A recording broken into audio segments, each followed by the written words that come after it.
Hi guys, and welcome back to Chaos Head NoAH. Today we're gonna do some ISA lovin'. I just realized these doors say Heaven's Gate. Wonder what that means. Yep, we've entered the negative delusion upon Takami's first meeting with ISA, and, okay. Thus must be asking me for salvation. Yes. I want to give in to Fess's seduction. Apparently the answer is no. I'm sure jumping off would feel amazing. Yes, apparently. I don't care if I die, as long as it's together with Fess. I want to be set free from everything. Yes. Well, that's it. Oh, I thought it was going to be at Shibuya Station like the last ones. Alright. As morning progressed, Kishimoto Ayase stood before the school gate, watching the sky absent-mindedly. Students passed by on either side, and she paid no attention to the strange looks she received from them. Her gaze was full of emptiness. From her perspective, school was utterly pointless. Her reason being, she knew the world would end very soon. Even as a third year, she felt out of place wearing a school uniform. This was no time to be attending school, so she believed. Still, she occasionally went in order to continue her search. Her search for the gate and the other Black Knights. Suime Academy was the place where the Black Knights would gather. Or rather, it was the place where they would be gathered. That was the conclusion she had reached. From a young age, Ayase had been seen as a problem child. She never finished middle school, thus preventing her from enrolling in high school. In spite of this, she transferred into Suime Academy during May of her first year, a day she remembered vividly, even now. She had stood before the gate on that day, just as she was now. Until then, she had been institutionalized by Arcart Medical. During that time, she endured a hellish trial in order to become a Black Knight. 1 month of psychiatric treatment later, she was finally discharged. The hospital's director, a man whose name she had long since forgotten, spoke to her at that time. Starting tomorrow, you'll be attending high school in Shibuya at Suime Academy. I've done all the work needed to enroll you already. Did my best Norosei impression there. She was not told why. Those words still in her mind, the day she arrived before the school gate, she murmured something to herself. 天空赤く染まるとき、写真王の帯同と呼応し、7つの黒き邪神は生まれ、やがて聖域へと召喚される。そして宣言するのだ。悪夢よ、最悪よ、暗黒なる肉塊たちよ。邪神により邪神をほふられ、邪神王が支配する世界は砕け散ると。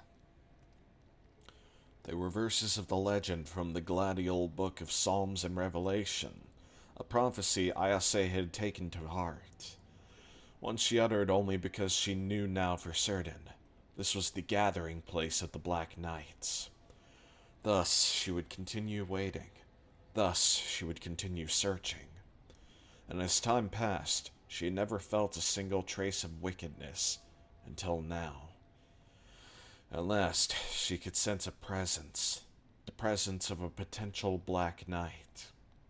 It certainly kept her waiting, but the change was wholly a welcome one. もう時間はないわ。グラジオールの復活はすぐそこ。Her words a faint, quiet murmur. Another Black Knight. With this thought, Ayase passed through the gate, seeking the boy she had met at the concert venue. According to the minimum attendance chart, I didn't have to go to school today. But despite that, I came to school anyway, for one reason, and one reason only. To see Rimi. I had no doubt, yeah.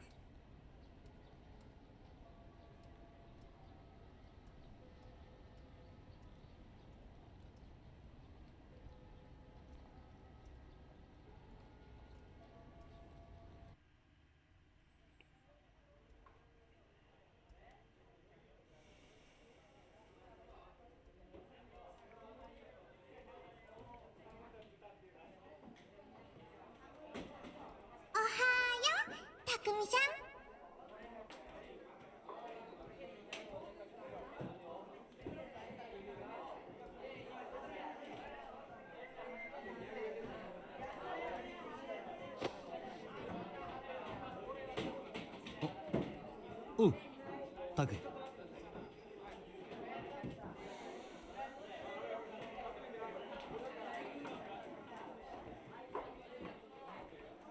暗いな。朝から新規臭いぜ。Oh wait, now I think about it, wasn't Rimi supposed to be here? The heck happened to her? ま、お前はそういうやつだって分かってるけどな。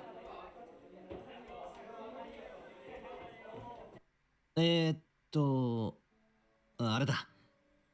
この前は悪かったな。自分の立ち位置ってのもつかみかねててな。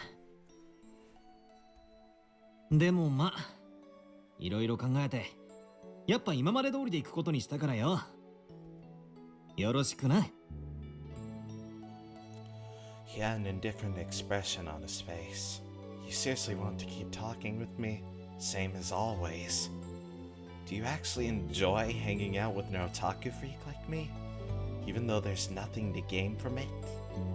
Shit, I was actually getting wet now.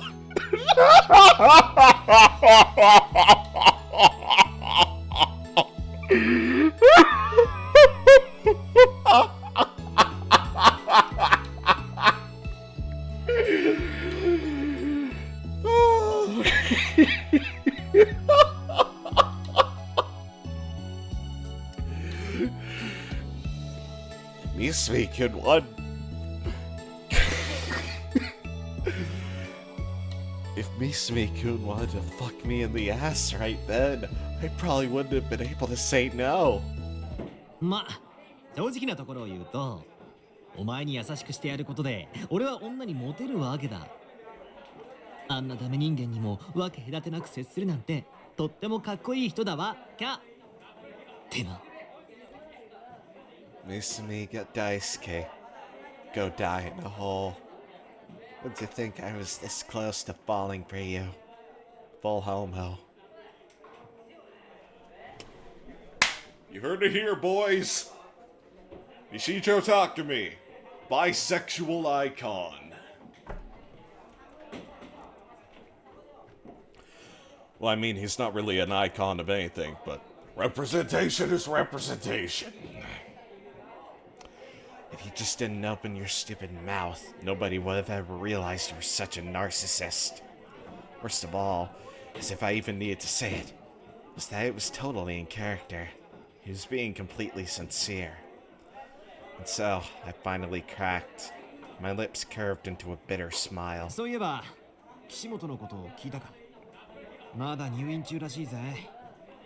怪我は大したことなかったんだけど、精神的にかなり参ってるらしい。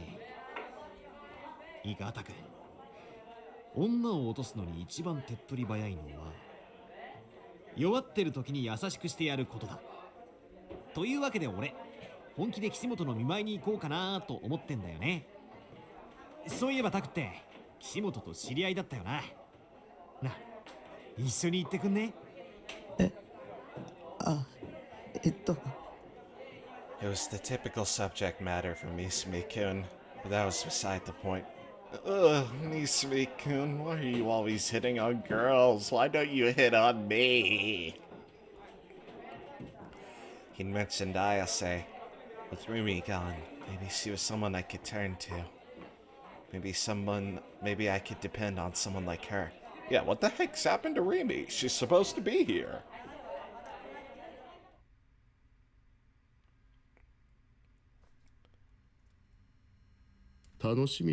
Actually, I want to read this real quick.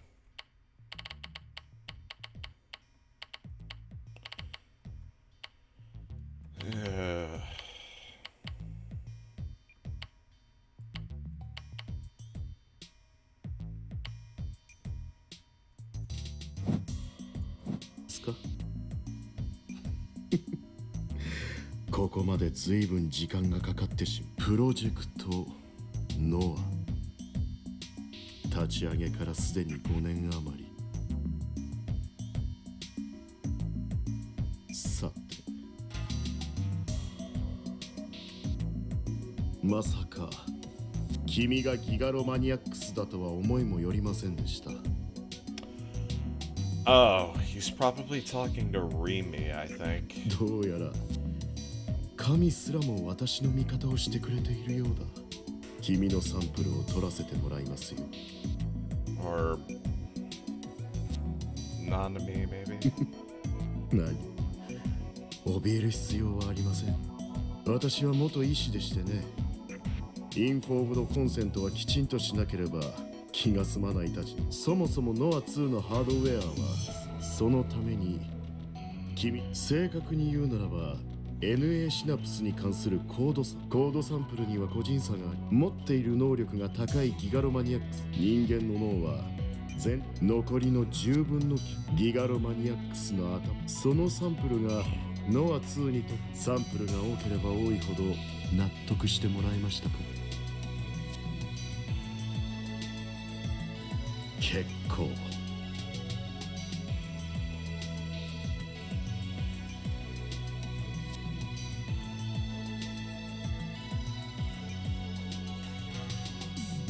世界が生まれ変わる日も。まずっ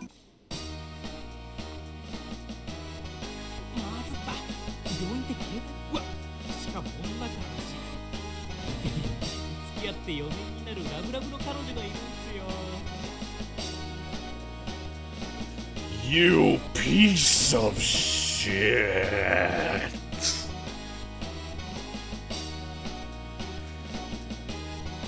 His cell phone, his ringtone is this world's equivalent of the Imperial March, which is Darth Spider's theme, I assume. And he's got his lovely girlfriend, who just walked in here.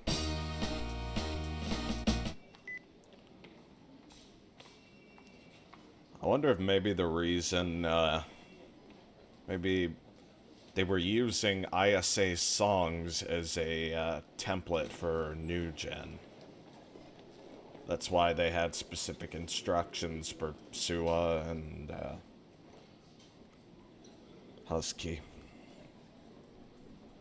綾瀬ちゃんは映画見るっすか？スパークウォーズって知らない？それに出てくるダーススパイダー伯爵のテーマなんす。今のメロディー。Go front flip onto an ocean mine, Sua. 実は自分スパークウォーズオタクなんすよ。 Yeah, you literally just murdered 3 people yesterday with a Koran. Get it? I swapped the syllables of Rancor. I'm such a genius. あ、興味ないっすか？そりゃ失礼。じゃ、自分はこれで。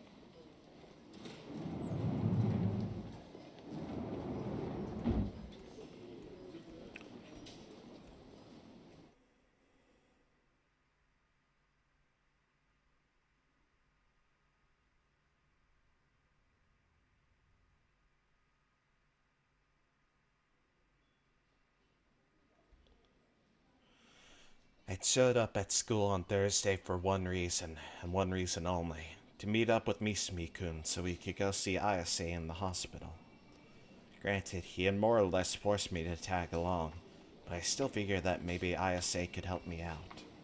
With Remy seemingly out of the picture, I needed someone else to protect me, and Ayase was one of the candidates I had in mind.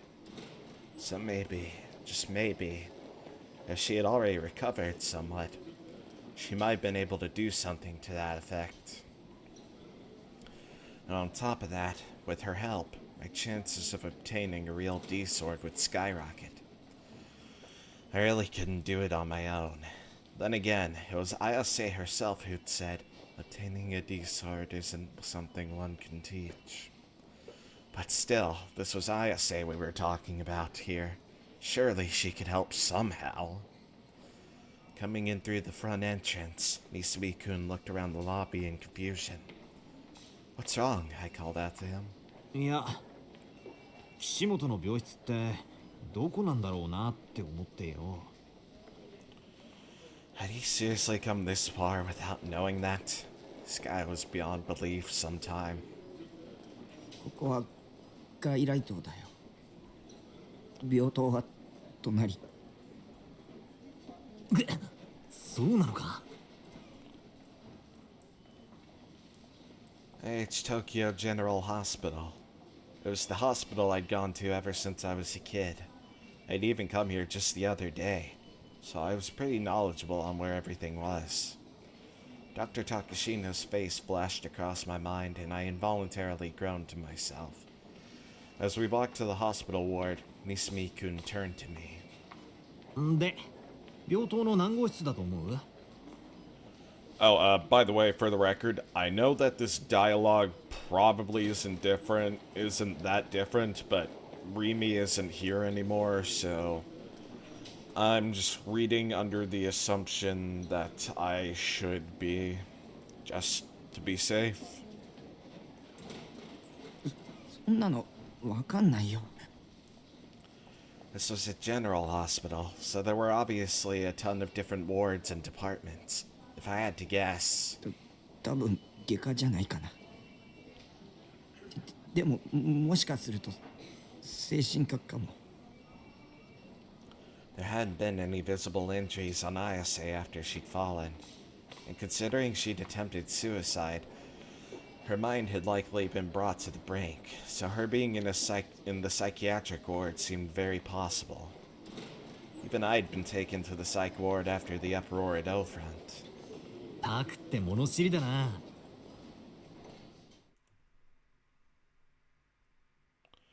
Thinking that wandering around the ward would cause problems for the patients, we decided to ask for help at the nurse's station. And just like I'd predicted, they told us that she was on the floor for psychiatric patients. なあ、この前話したよな。女を落とすのに一番簡単な方法。Misumi-kun grinned from ear to ear as the two of us walked down the hall. Was that seriously your only reason for visiting her in the hospital? At least have the common sense to not talk about it out loud. Regardless, I think he said the fastest way was, act like you care in her moment of weakness, or something like that. 俺は今日こそあの難攻不落の岸本を落としてみせるぜ。Misumi-kun shone a pearly white smile and gave me a thumbs up. It didn't matter how confidently he said them. The words coming out of his mouth were totally disgusting. I wish he was saying them about me. But I guess he could get away with it because of his good looks. Must have been nice being an alpha male. んでだ。お前って岸本と仲いいだろ？別に。しらばっくれるなよ。というわけでフォロー頼むぜ。岸本にいかに三角大輔って人間が素晴らしいかを語ってくれ。無理だよ。無理とか言うなって。マジ頼むからさ。Have a little restraint, will you? You're at a hospital, not a mixer. With him acting like this, was it even a good idea to have him see Ayase at all? It wasn't like she really cared much about him anyway. Not like I do. The pit in my stomach was getting deeper and deeper by the second. お、タク。病室はここじゃねえか？ Misumi-kun stopped in front of a door and pointed at the nameplate. It definitely did say Kishimoto Ayase. The door was closed though, so we couldn't actually see who was inside. いいか、うまく俺に話を合わせろよ。For the time being, I nodded in agreement. Although, even if I did get the chance to say something to Ayase, I doubted I'd be able to say much, regardless of whether Misumi-kun was there or not. おーせ、岸本さん。Misumi-kun opened the door, greeting Ayase with a cheerful tone. お見舞いに来た。But that tone didn't last very long. His face immediately froze. Wondering what made him stop, I decided to peek over his shoulder. What the fuck?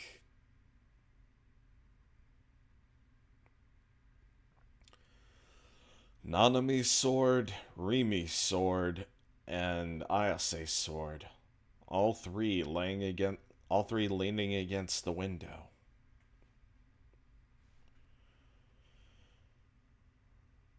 The room was about 10 meters in size.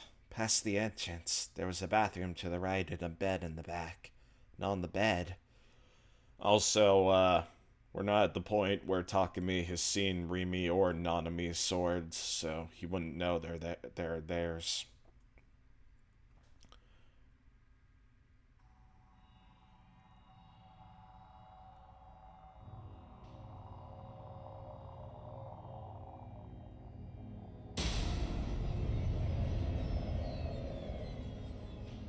Not what I expected to see whatsoever.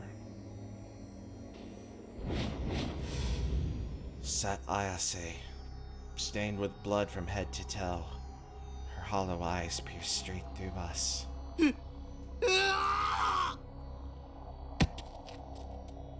Misumi-kun let out a pathetic scream and shoved me aside and flew out the room. I wanted to run as well, but my legs were frozen in place. I quivered in fear. And yet, at the same time, I was struck by the bewitching beauty of the blood-drenched girl, as well as the things leaning against the wall behind her. I couldn't move an inch from where I stood. The objects resting there, as if it were the most normal thing in the world, were D-swords. 3 of them to be precise, including the one I'd seen her wielding before. Each one had a different shape. One had a form so strangely sophisticated it could barely pass for a sword. Another was shaped like a cross, its form evoking a sense of heartrending pity. And the last one, which Ayase had used before, appeared mystical yet aerodynamic. Why did Ayase have 3 D-swords? Wait, why had I assumed that a person could only have one? Maybe Senna and Kozupi had multiple swords too. Takumi. She called my name, and I gulped. She began to approach me, her body surrounded by an air of elegance. I was frozen in place. 来てくれたのね。どうしてそんなに血が。 Her pajamas were dyed crimson by an abundance of blood. Blood that hadn't even dried yet. The rusty smell of fresh blood seeped into my nose. 黒騎士の血よ、これは。黒騎士って。綾瀬本人の。いいえ。じゃあ誰？綾瀬はその人を殺したの？Ayase smiled a wide smile, and then she giggled. 怯えているのね、匠。She struck my cheek with her blood-soaked fingers. でも、君を怯えさせているのは、君自身の心の内にあるものよ。不浄なる邪心に打ち勝って、純粋な邪心のみを心に留めるのよ。そうすれば、ディソードは手に入る。手に入れてもらわなくちゃいけない。君は黒騎士なのよ。君には力があるわ。ディソードを手に入れたら僕も殺すの？黒騎士を殺してきたんだろう？惑わされないで。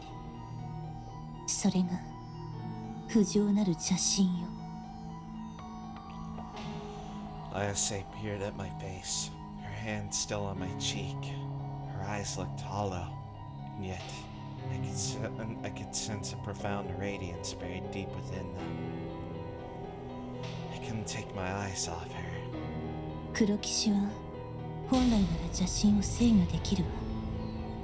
けれど邪神王は巧妙だった。グラジオール記黙示録詩編第6巻2章50節。グラジオールは邪神を少しずつ侵食することで静かに支配を完了し、邪神の暴走を引き起こすのよ。負けてはいけないわ、邪神王の精神侵略に。I had never made eye contact with a 3D girl for this long before. I was completely captivated by the traces of sorrow, desolation, and vigor in her eyes. I hadn't listened to a single word she'd said. 守って。 When I snapped out of the trance, I found myself muttering that. 僕を守ってくれ。いいわ。Ayase nodded without a second thought, and then she brought her face closer to mine. The stench of blood grew stronger, becoming more and more overwhelming. これは予定されていたこと。She whispered softly in my ear. My heart was racing. 君を守るわ。君も私を守って。With her body smeared in blood, she was so corrupt, so impure, yet so bewitching at the same time. It was hard to believe that a girl like her was a student at my school, and in the same year as me, no less. 他の黒騎士はもう当てにはできない。最初は予言通りに黒騎士を集めようと思ったけれど、私の力では無理だった。でも匠がいてくれるなら。 Just like she had at the concert, Ayase showed me a face that was unbearably seductive, a face she rarely ever showed. いずれ完全に開くわ、呼吸とその門は。その時邪神王はこの世に降臨する。だから急いで集めるのよ。7本のディソードを。私と君2人で。 There were 3D swords leaning against the wall. In other words, there were 4 left. うち1本は匠、君が見つけるべきディソードよ。僕は手に入れられなかった。 Back at Illfront, I'd come so close. But in the end, I'd thrown it all away. I'd given up completely on getting a D sword. 落ち込むことはないわ。機会はいくらでもやってくる。すでに匠は見えているんだから。それこそが君が黒騎士である証拠よ。いつか手に入るのかな。不浄なる邪神に打ち勝てば必ず。 What was wicked heart supposed to mean? Was she saying my heart was wicked and impure because of my perverted delusions or something? Oh God, it would not be easy to conquer that. Probably even impossible. WTF. Ayase let go of me and returned to her bed. And right when she did, she suddenly began undoing the buttons on her pajamas. 着替えるわ。ま Flustered, I instantly looked away. I figured as I should probably leave the room, but as I went to, そこにいて。 after hearing that, I couldn't move an inch. The only thing I heard after that was the sound of Ayase taking her clothes off, echoing throughout the quiet room. The hospital room wasn't very big. It was slightly larger than my base, but still pretty small. And so, there I was, alone in a tiny room with Ayase, and she was right behind me, changing clothes. I could tell it was happening right behind my back. Shit, I was so nervous. But why? It made no sense. It wasn't like I wasn't used to this kind of stuff. There was a scene just like this in that one eroge. A slime girl appears, with CGs by Higashi Matasema. なぜ目をそらすの、匠。だって兄ちゃんまずいし。 My voice almost cracked as I spoke. 恥ずかしいのね。綾瀬は恥ずかしくないの。 Was she trying to tell me that it was okay to look? I mean, I wasn't into 3D girls, not even remotely. That being said, if she was giving me permission to look, I wasn't gonna say no. 惑わされているのよ、君は。その感情こそが邪神に侵食されている証拠。惑わされているって誰に？邪神王グラジオール。I casually picked up the book on the bedside table in front of me. On the cover was The Glagial Saga, Volume 17, the Book of Psalms and Revelation. グラジオールって何なの？邪悪なる存在。負の妄想の塊。人の心の闇に偏在する無意識の集合体。世界に破滅をもたらす神。言い方はいろいろ。そいつは車椅子に乗ってるの？足が不自由とか？グラジオールは人の形をしているとは限らないわ。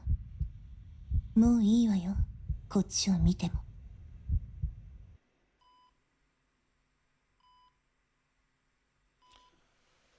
For the record, I'm not saying much because I don't want to jump to conclusions. I slowly turned back around to face Ayase. She was already done changing clothes, and for some reason, she was now wearing her school uniform. なんで制服に？迫っているから、グラジオール覚醒の時が。いつでも動けるようにしておかないと。Then wouldn't normal clothes be better? Well, whatever. What's done is done. グラジオールがギガロマニアックスとどう関係してくるの？ギガロ？何？ Ayase raised her eyebrows in confusion. Seemed like she didn't know. Maybe gigalomaniac was just the term that Senna used for them.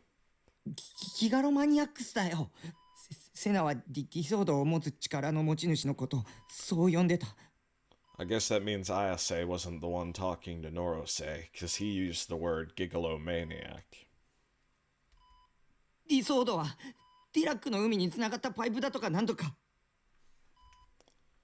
呼び方は人それぞれかもしれないわ。ディソードは人の邪神を具現化したものよ。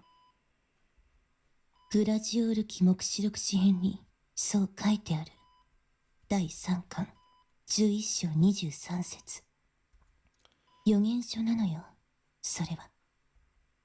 As she said that, her gaze was fixated on the book in my hands. みんなはこう言うわ。私が歌詞によって予知を行っていると。だけど私はグラジオール記目視録詩編からインスピレーションを受けているだけ。その詩編こそ予言の書なのよ。なぜ気づかないの？誰も。予言の書って冗談でしょ。事実よ。この渋谷で今まさに起きていることを、そしてこれから起きようとしていることをスイグラーは予言し物語にしている。スイグラー。グラジオル記目視録詩編の作者。個人だけれどスイグラーは強大な黒騎士だったと思うわ。私は。I was really starting to think that Black Knights was just her term for gigolomaniacs. And if the author of this book was a gigolomaniac, then no wonder he could predict the future. I skimmed through the book I was holding, the Gladio Saga, Volume 17, the Book of Psalms and Revelation.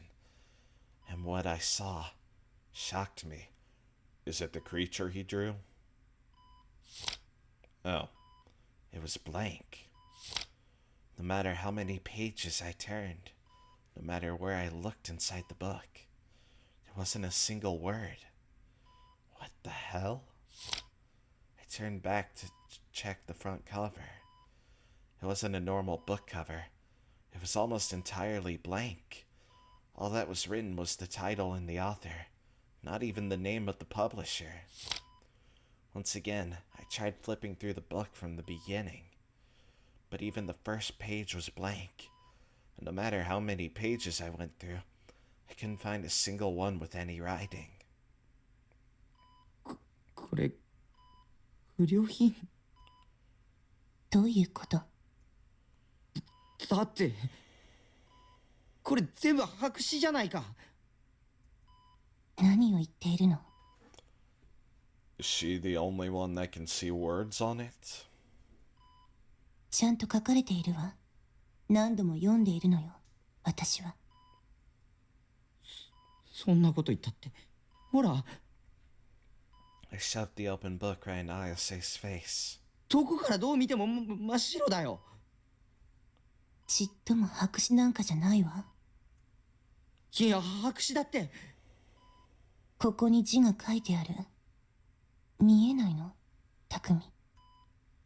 Was she screwing with me?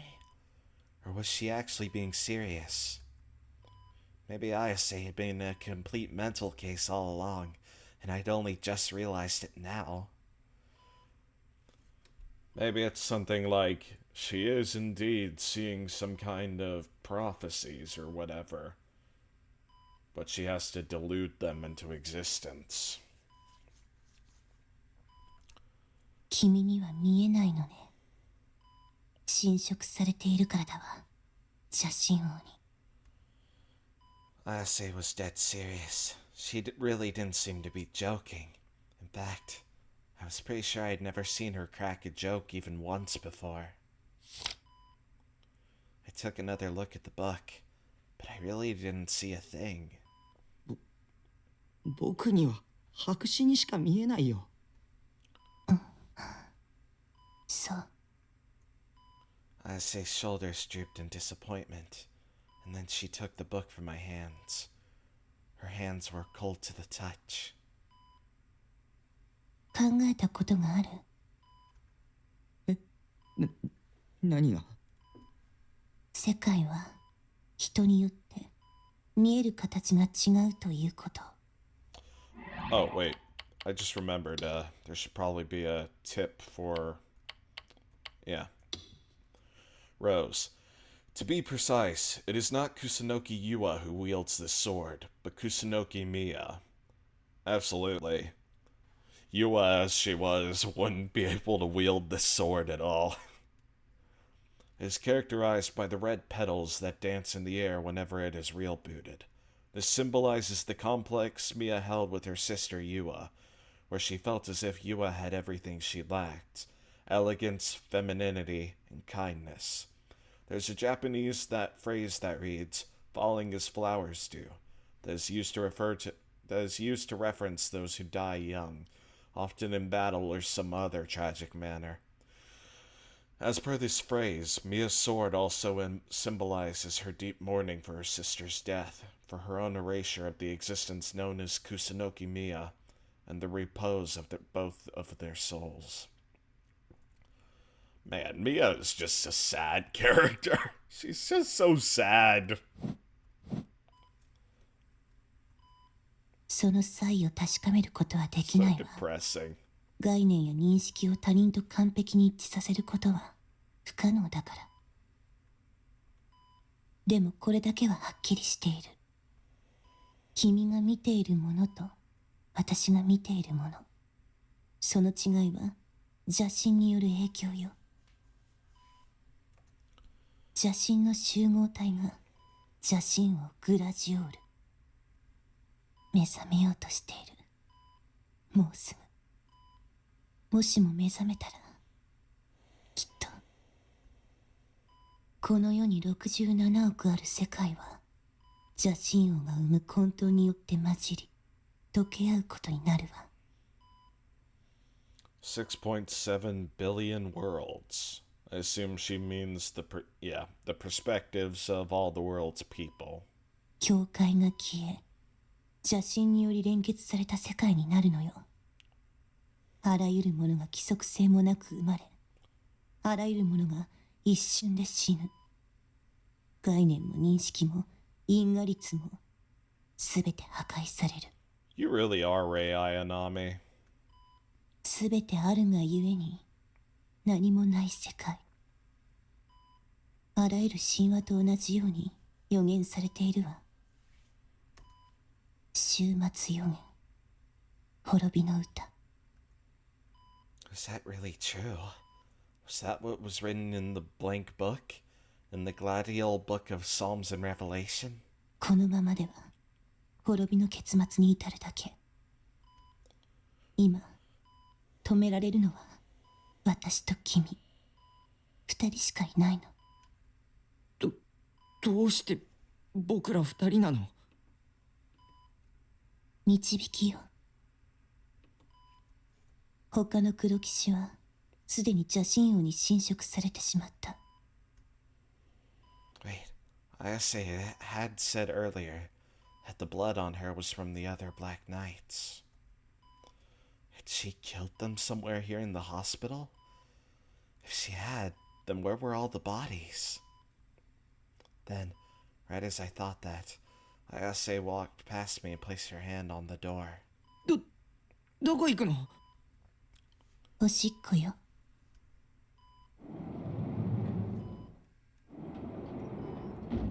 With a deadpan expression, she answered me, then headed off without waiting for my reply. Huh? I looked around the room, trying to find more volumes of the Gladiol saga, but no dice. I didn't know how many volumes there were in total, but the one I picked up before was the 17th.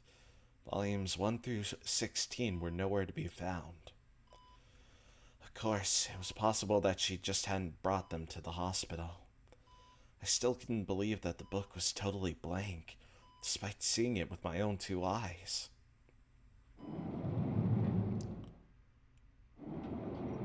And so, I left the room before Ayase came back.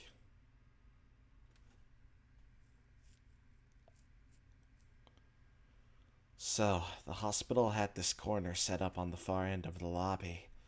Countless PCs were lined up there, and they all had internet access, something I'd learned from the countless times I'd been there.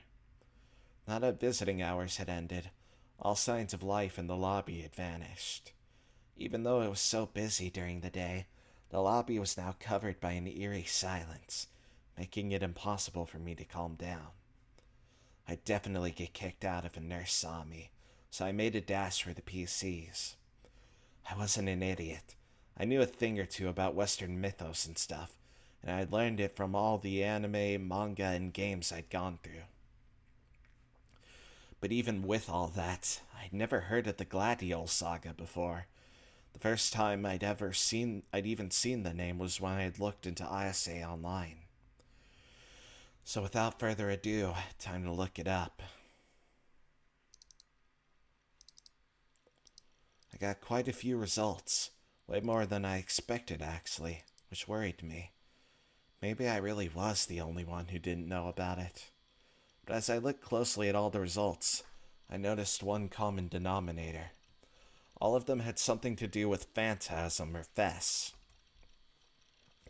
Whenever the Gladiol saga was mentioned, it had to do with something Fess mentioned, or Phantasm's world building, and other stuff like that. It was all a bunch of hearsay. But no matter how much I searched, I couldn't find any discussion on the actual contents of the book.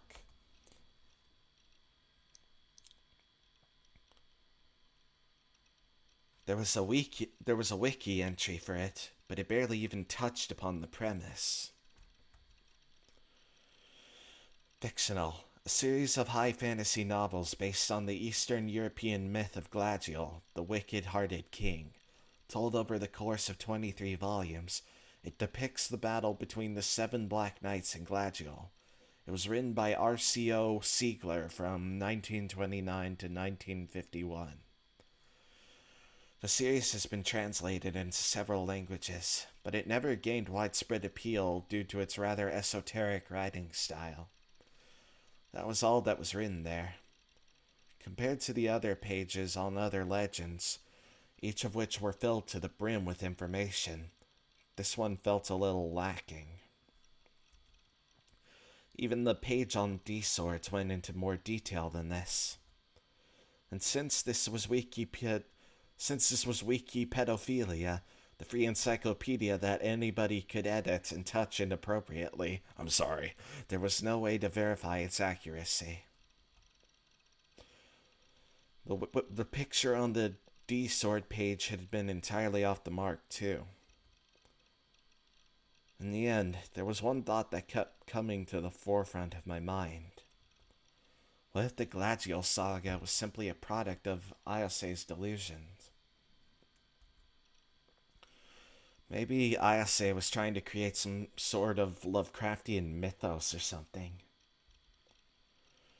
Hell, Lovecraft himself, if I remember correctly, had used his books to share his crazed delusions with others. If that was what Ayase was doing with her songs, then all of this, even though it might have sounded kinda cool, was just a whole load of crazy schizo bullshit. And to make things worse, Ayase didn't seem to realize that. She was confusing it with reality. Was everything Ayase told me nothing but her insane delusions? Maybe the whole apocalypse thing was simply some delusion she wanted to see. Typical Chunibyo stuff. Tortured kids who just wanted to see the world burn. ああ、それは僕もだった。So if that was true, then what exactly did Ayase actually want to happen? What kind of ending did she wish to reach? How did she want this legend to end? And was she someone I could trust? 信じるも何も。綾瀬しかいないじゃないか。Rimi was gone. Senna was kind of scary. And Kosupi was also very scary, unreliable. So it didn't matter how crazy she was. She could spout delusions all day for all I cared. Ayase was the only one I could rely on. Plus, she had a D-sword. There was no denying that. And her songs really had prophesized the new gen cases, whether they were based on delusions or not. Or new gen had been happening because her delusions were becoming reality. If anything, though, that just meant that she was even more powerful than I thought. No harm in using that power to my advantage. I needed her. And luckily, for God knows what reason, she seemed to be interested in me. So, as long as I took her words with a grain of salt, I'd probably be fine. Yep, it was all going to be just fine.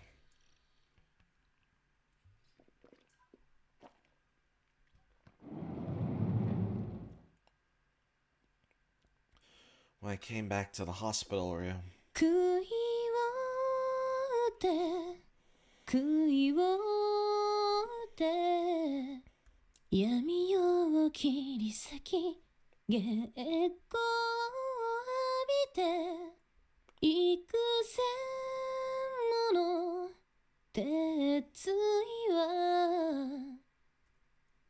何時の痛みとなりて今解き放たれる。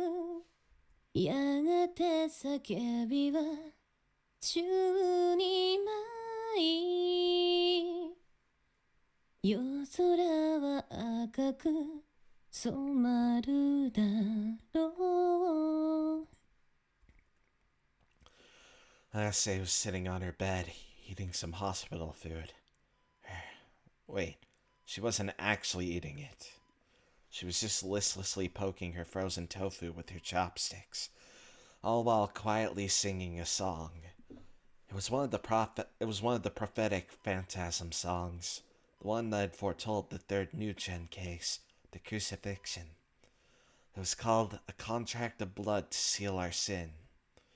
I was familiar with it myself, as I had bought the album. But in this case, Ayase wasn't striking a stake, rather, she was striking her chopsticks into her tofu. Or I suppose it was closer to stabbing. As soon as she saw me, she gave a faint smile, as if relieved about something. 戻ってこないかと思ったわ。どこへ行っていたの？ちょっと調べ物をロビーの PC で。今日はここに泊まって一緒にいて。 What? Really? I flinched instinctively at Ayase's bold request. Had I tripped a flag without noticing? お腹空いていない？食べてもいいわよ。She picked up some frozen tofu with her chopsticks and offered it to me. それって綾瀬が食べたくないだけじゃ。そうよ。She pursed her lips into a smile. まずいの、病院食は。不浄な邪心に染まっているのね、きっと。God damn it, wicked hearts this, wicked hearts that. Was that all she knew how to say? If the two of us were talking online, she'd have been banned for spamming by now. 邪心に染まってるのに僕は食べてもいいの？普段から邪心まみれでしょ、匠は。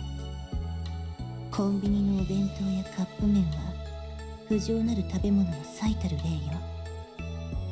黒騎士として覚醒するためには摂取をやめるべきだわ。綾瀬は普段は何を食べてるの？チョコレート。チョコレートって十分邪心に染まってそうな気がするけど。 Was that actually all she ate? Chocolate. Talk about an unbalanced diet. Hers was even worse than mine, WTF. チョコレートはいいわ。邪心を打ち払う力を持つのよ、あの甘さは。 Bullshit. You may talk fancy, but really, you just have a sweet tooth. というわけで、匠、さあ。Ayase brought the frozen tofu closer to my face. Yeah, I'll pass.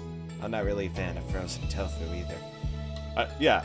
We're really just gonna have girls giving Takumi food in every route. We've had Nanami's sandwich, Yua's weird spaghetti, and now frozen tofu from Ayase. いらない。I assume it'll be a crunchy-kun for Senna. それは許されないわ。 What the fuck was going on? This wasn't fair. It was every man's dream to hear a girl say, okay, say, So why did it do nothing for me? Maybe it was because the food was Ayase's unwanted leftovers. Or maybe it was because she was a 3D girl. Well, she definitely wasn't going to give up trying to feed me, so I reluctantly opened my mouth. As I chewed the tofu, the broth spread throughout my mouth. よく頑張ったわ。これで一歩、黒騎士に近づいたわよ、匠。I sure didn't feel any closer. 次はこのきんぴらごぼうを。 Please, Ayase, no more.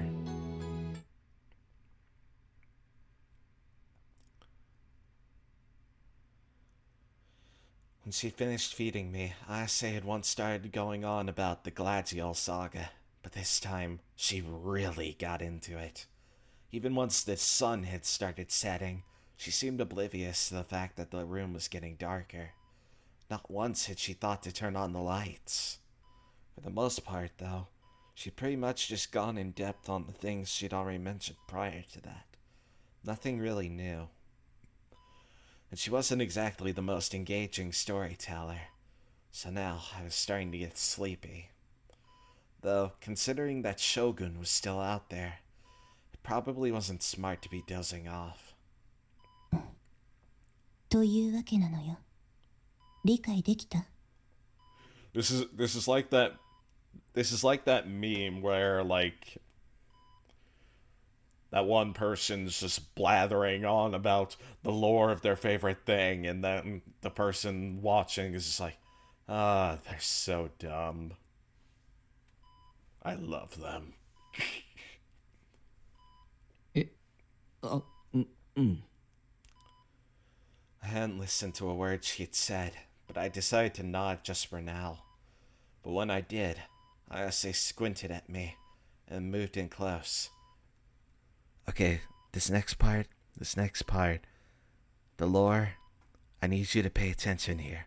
So, Hector, basically...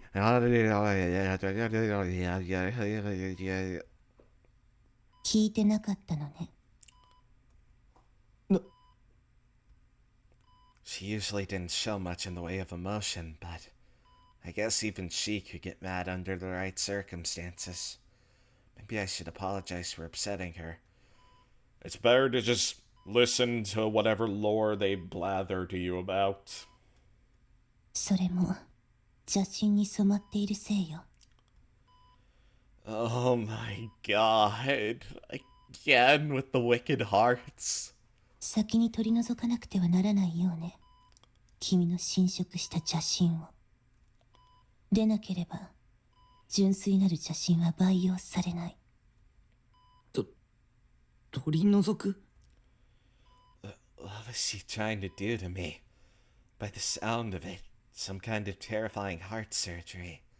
It gave me the chills just thinking about it.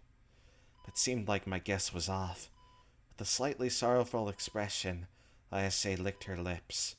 I caught a quick glimpse of her pink tongue, and I must admit, that moment was extremely sexy. 君の邪神を取り除くためなら何でもするわ。望みがあったら言って。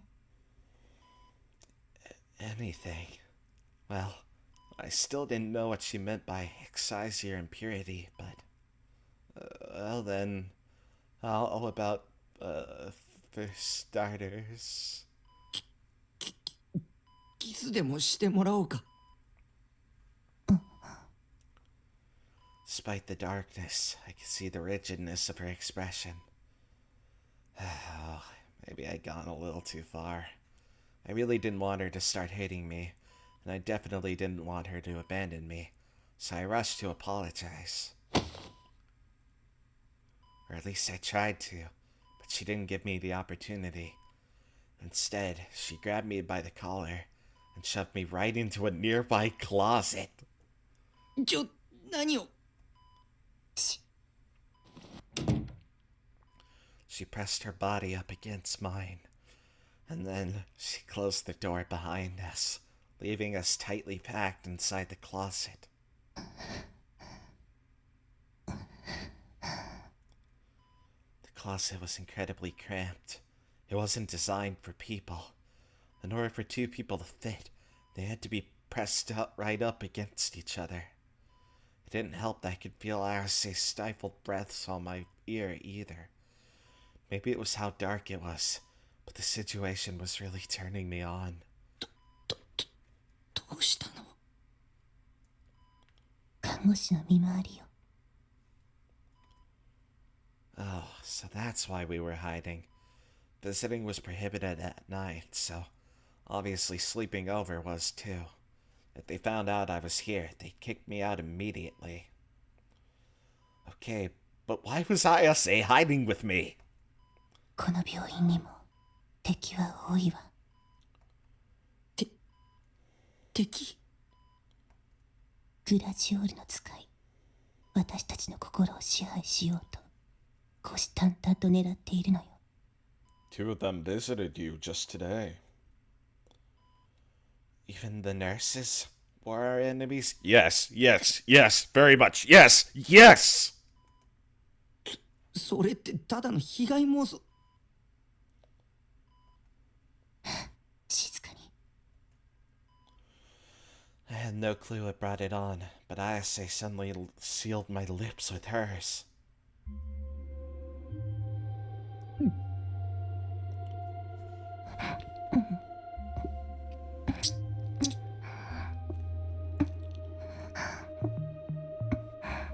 Damn, kissing speedrun. Well, then again, Naname's triggers in chapter 6, so maybe that's the real kissing speedrun. For a moment there, I thought she was covered in ropes of light for some reason. Her lips were so soft.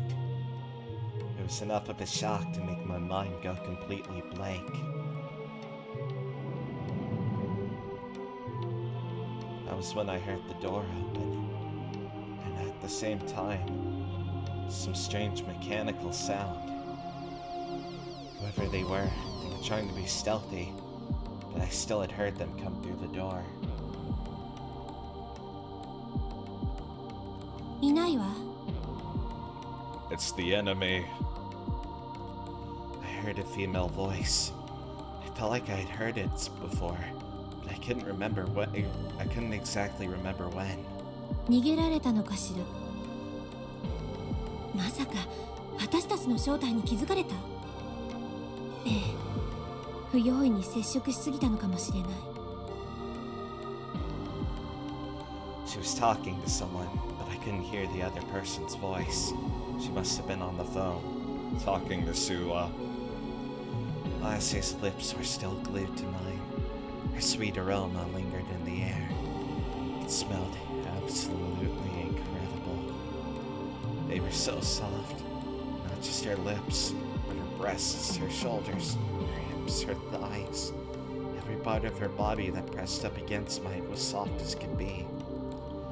There's probably someone really dangerous standing outside the closet. But that thought didn't even register in my mind. I was completely lost in pleasure. そっちの処理は済んだ？そう、これからなのね。わかったわ。私はスクランブル交差点に向かうから。I guess he killed Bon. それじゃあね。守る。あなたに信仰の救いあれ。Yep. It seemed like they'd finished their conversation, and with that, the suspicious woman silently left the room. I could tell that the coast was clear. It would probably be safe to come out of the closet now. You already did earlier. But Ayase still hadn't let go of me. And then, for only a moment, she pulled her lips away from mine. She looked at me, tears welling in her eyes. 匠、私は導きで、君が救世主。そう決まっているの。だから何をしてもいいのよ。私に叶えてあげるわ。君のどんな望みでも。I didn't really get what she was trying to say. I figured she was probably just spewing her crazy delusions again. But either way, I didn't mind. 匠、匠。Ayase kissed me again. Except this time, it was nothing like before. This time, Ayase's tongue, slick with saliva, forced my mouth open, shoved its way deep inside, and coiled around my own. Nothing else mattered to me anymore. I just let myself give in to the pleasure, embracing Ayuse's slender, supple hips.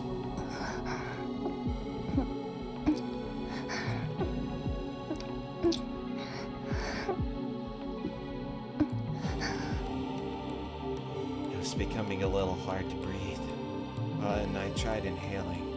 I just ended up sucking in Ayuse's hot breaths.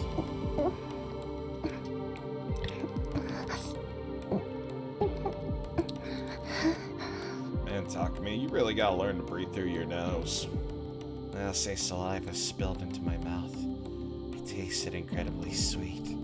I swallowed it with audible gulps. That's how you get stomach ulcers. My brain was completely paralyzed, then mesmerized to the core. I never expected the touch of a 3D girl to feel this good. Oh, I guess that is the murder of Bon. I heard a sharp sound off in the distance. Startled by the noise, Ayase backed away. 今の音は Her lips were soaked in the mixture of our saliva. Even in the darkness, it was clearly visible. I couldn't care less about the sound. I just wanted to get back to making out with Ayase. And if possible, go even further beyond. Hell yeah, losing my free card for the win. Wait, hold on. Had Ayase been with other men before? If so, then wouldn't that kind of bring down the whole experience? Or maybe Eroge had just robbed my brain. Nah, there was no way I... Aw, man, I thought you were being cool for a moment. Nah, there was no way Ayase had past experience. No normie would want to stick their dick in someone this crazy after all. I mean, even Misumi-kun had run... Dude, she was literally covered in blood. I think that's a completely normal reaction. ヘラヘラしていないで、タクミ。さあせん。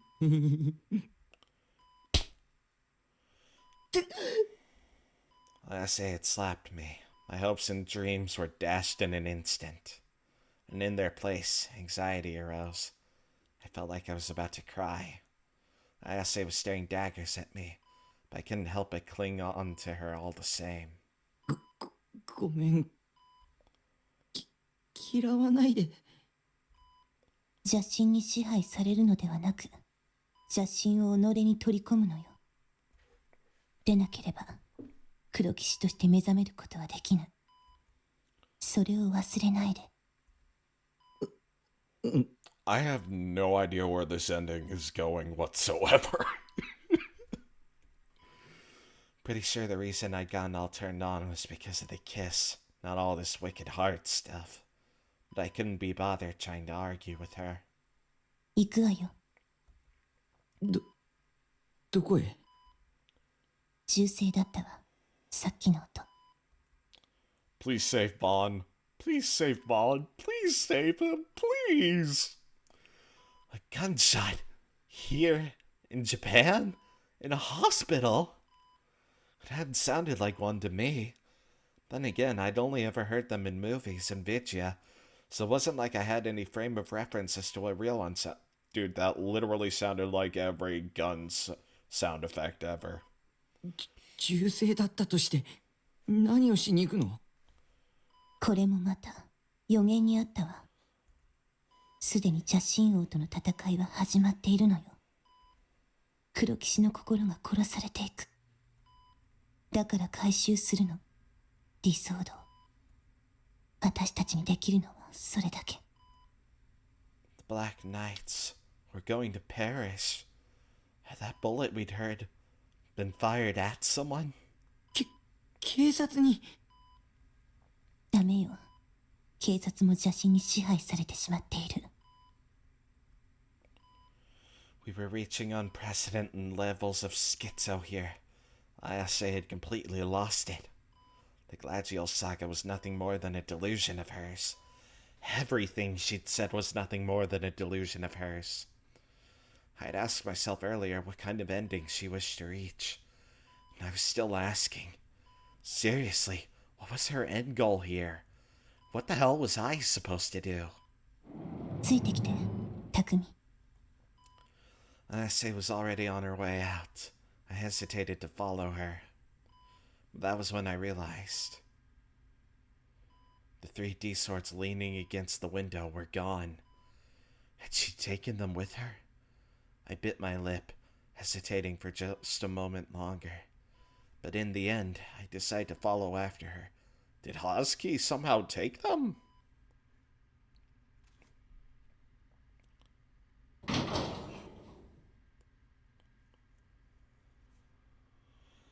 Ayase had gone straight for the rooftop. It was almost as if she knew exactly where the gunshot had come from. There was no hesitation as she walked. The hospital's roof had been turned into some sort of garden. The plants were all fully grown, and the flowers were in full bloom, but it was too dark to tell what color they were. I hid behind Ayase and took a look around. I couldn't sense anyone there. In fact, I didn't sense any signs of life at all. Had the gunshot really come from here? And even if it had, who'd fired it? Guns weren't exactly common in Japan. やっぱり戻ろうよ。もし撃たれたらまずいよ。But Ayase didn't listen to my pleas. Instead, she moved even farther into the garden, meaning I pretty much had to follow her. And then I saw a dim blue light in front of me. It was extremely faint, as if it'd go out at any moment, but it was undeniably there, flickering in the darkness. ディソードだわ。Mia awakened. Oh, what?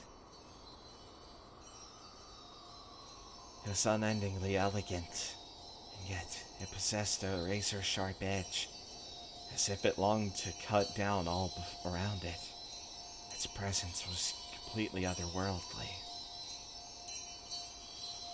Two people were lying on the concrete near the D-sword. I recognized them. ユア。The girl in the school uniform, with eyes pointed up at the sky, was Yua. No doubt about it. What was she doing here? And the other person was a middle-aged man. Looking at him closely, I realized that it was the same detective that had questioned me after the crucifixion case. They were both lying down on the ground, completely still. I carefully approached them. That was when I noticed the puddle of blood around them.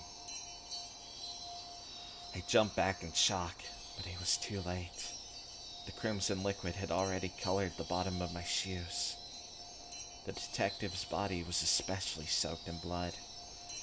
Yua, on the other hand, didn't seem to be wounded. What the hell had happened here? Why were Yua and the detective together? Now that I knew there was a detective involved, the gunshot made more sense. But who had he shot at? Yua? A million questions were racing through my head.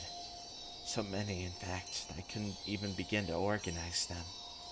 I couldn't handle the confusion, so I turned to Ayase for help. Looking as solemn as ever, she ignored the detective and approached Yua's body. Stopping right in front of the pool of blood, she kneeled beside Yua and felt her neck with her fingers. 脈はある。まだ生きているわ。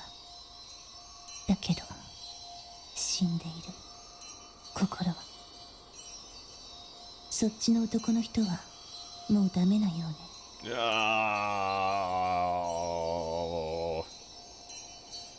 She was speaking in her usual indifferent tone. なんでそんな落ち着いていられるんだ。人が死んでるんだぞ。言ったでしょ。予言されていたからよ。What the fuck do you mean, foretold? 綾瀬が望んだ妄想じゃないの。そうかもしれないわね。それを確かめる術はないけれど。そんな。構わないわ。原因が何だろうと。Then Ayase stood up.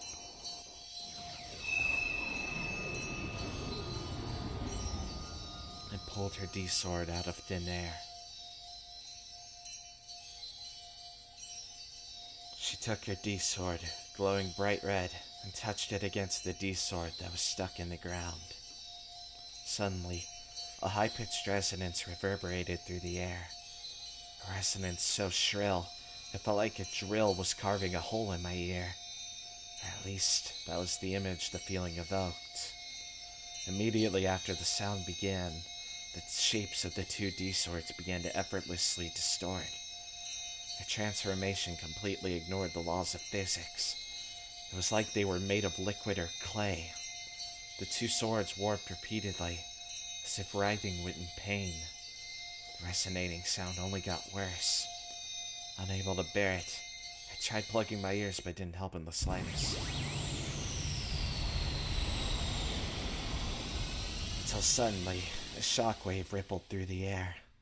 Before I could even begin to understand what was happening, the D-sword in the ground was in Ayase's left hand.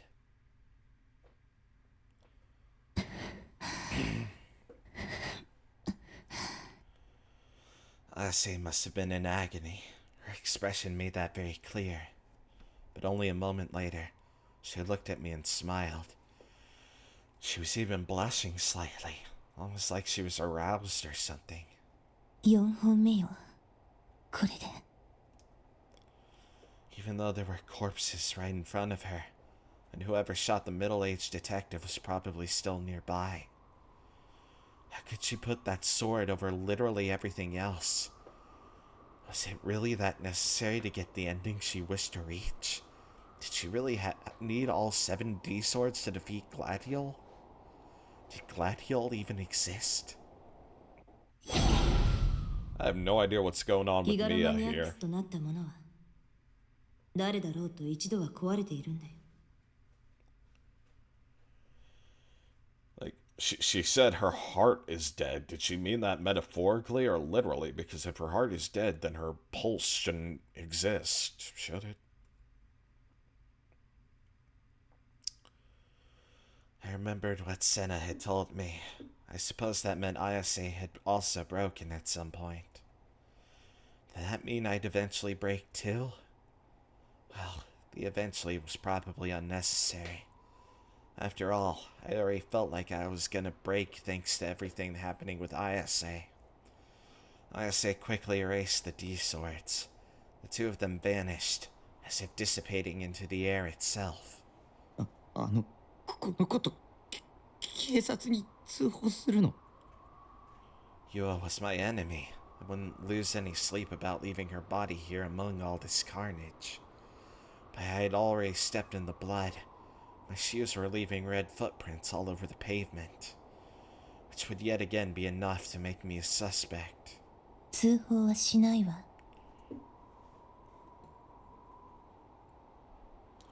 A wave of relief washed over me. Ayase was gazing up at the night sky. Her expression still seemed slightly sorrowful.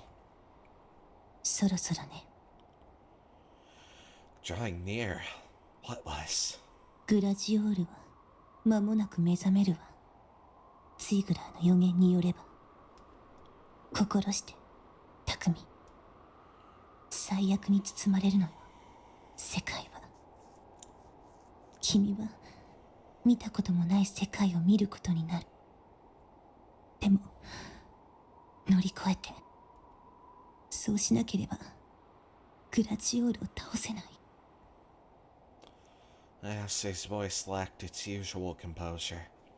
It was almost like she was scared. Would it really be that bad? Whatever was about to happen? Or should I say, the delusion that she was about to turn into reality? まだ心の準備がだったら急いで。もう時間がないわ。Readying myself. Colonel, that's easier said than done. I don't even know what you think you're supposed to happen. So what am I supposed to do? 世界は誘拐し、連結が始まる。Ayase mumbled that to herself, looking up at the sky. I decided to look up at it too. In the sky, I could see a single spot dyed a vivid white. A white so bright, it stuck out like a sore thumb in the night sky. What even was that? I gulped. Come to think of it, hadn't some people reported that the sky had turned white right before the last earthquake? The white spot was gradually expanding. It had an inexplicable sense of restlessness to it, and it left me completely speechless. グラジオールが目覚めた。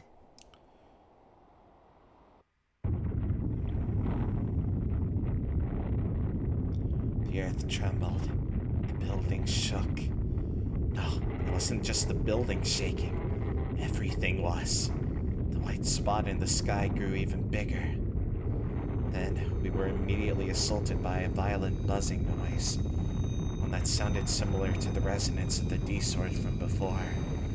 My head felt like it was about to explode. And then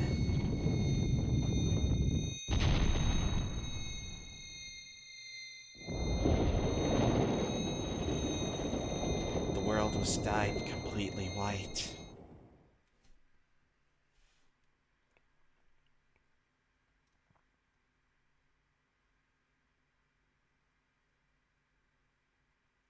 Was I dreaming? Even though it had been white only a moment ago, the sky was dyed red. The world itself had turned to a rusty vermilion. This couldn't be real. It had to just be another delusion. Or at least, that was what I tried to tell myself. All across the sky, I could see clouds upon clouds of black miasma. They seemed almost humanoid in shape. They had to be illusions, though, even if they were unusually vivid. The clouds of haze spontaneously flickered in and out of sight. Even when I thought one had disappeared, it would pop up somewhere else a moment later. The blots of black miasma were innumerable. Just looking at them made me feel uncomfortable. And there was this intense, rotten-smelling stench. It was so bad it nearly brought me to vomit. I didn't want to be in here for even a second longer. The feeling was as strong as could be.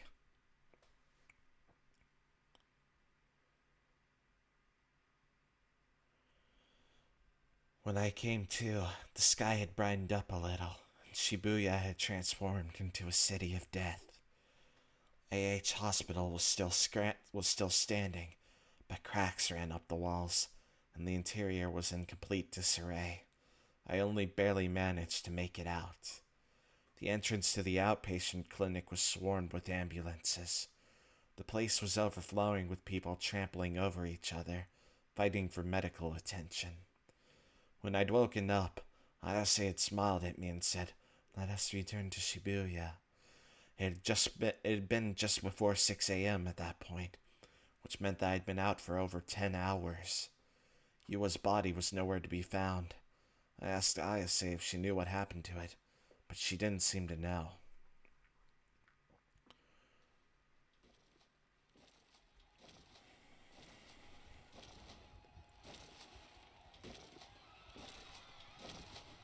Shibuya was hardly a 5-minute train ride from Yoyogi, but due to the earthquake, all public transport was on halt. The railroad had been torn to shreds, meaning there was no way it was going to be restored within the day. So we were forced to walk, something that was way harder than it sounds. The road was full of holes, and rubble from fallen buildings was constantly in our way. It was difficult to even walk in a straight line. As a result, the trip back to Shibuya Station ended up being a 3-hour struggle. The surrounding area had been completely annihilated. Almost all of the buildings had collapsed. Countless bodies were strewn out all around us. They were so pitiful I couldn't stand to look at them. There were also a number of people still alive. Some were like us, just wandering around along in complete shock, while others were couched by the rubble, waiting for help to arrive. Of course, there were many people clinging onto dead bodies as they bawled their eyes out. Even though they had survived, they all still seemed dead, like the trauma had drained them of every ounce of life they once had. A terrible odor of blood and dust filled the air, making even the act of breathing completely unbearable. Was this Gladiol's doing? Was Gladiol the name of the earthquake, maybe? I suppose that would make sense. They always gave their hurricanes names in America, like Andrew or Katrina. Was this how Ayase wanted things to end? Was this the ending she wished to happen? Was this the ending she wished to reach? Then again, if you wanted to bring about the apocalypse, this would probably be the best way to do it. But there was no way a single person could cause a catastrophe on this scale, even with the powers of a gigalomaniac. Or a Black Knight, as Ayase liked to call them. She'd said that the worlds shall fuse, and all shall be consolidated, or whatever. What exactly had she meant by that? While following behind Ayase throughout the city, I took a peek at the side of her face. Unsurprisingly, even Ayase had turned pale when faced with the current state of Shibuya. She walked in silence, clenching her jaw as if trying to endure an intense pain. Oi, minna! Koko wa abunai kara inan basho e ikou! A middle-aged man in a suit was screaming into the crowd. He was calling out to all the survivors in the area, us included. 救助を待ってたら日が暮れてしまう。避難場所まで行けばきっとなんとかなる。ここに留まっているよりずっとマシだ。辛いかもしれないが、立って歩こうじゃないか。俺たちには亡くなった人たちの分まで生きなくちゃならない使命があるんだ。Where the hell had that old guy gotten so much energy from? Well, I don't know who he is, but he's a Giga Chad. A few people listened and started moving toward him, but most people stayed put. Ayase didn't even look at him. She just kept moving on toward her destination, and I had no choice but to follow. Suddenly, I felt a throbbing pain in my forehead. Ever since we'd left Yoyogi, I've been getting headaches just like this. 頼むよ。みんな立ってくれ。どうしてわからないんだ。ここは危ないんだって。瓦礫の下敷きになったらどうするんだ。俺はみんなに生きていてほしいんだよ。My head hurts. What the? Guess he's about to unlock his D-sword then. Suddenly, the world was dyed red once more. The sky was covered by vermilion clouds. It was the exact same thing I'd seen in my dream. Yes, follows this road. The concrete of the debris, the buildings, the shattered glass on the ground, the abandoned, broken down cars, the uprooted trees from the sidewalk. All of it had been corroded, overtaken by rust.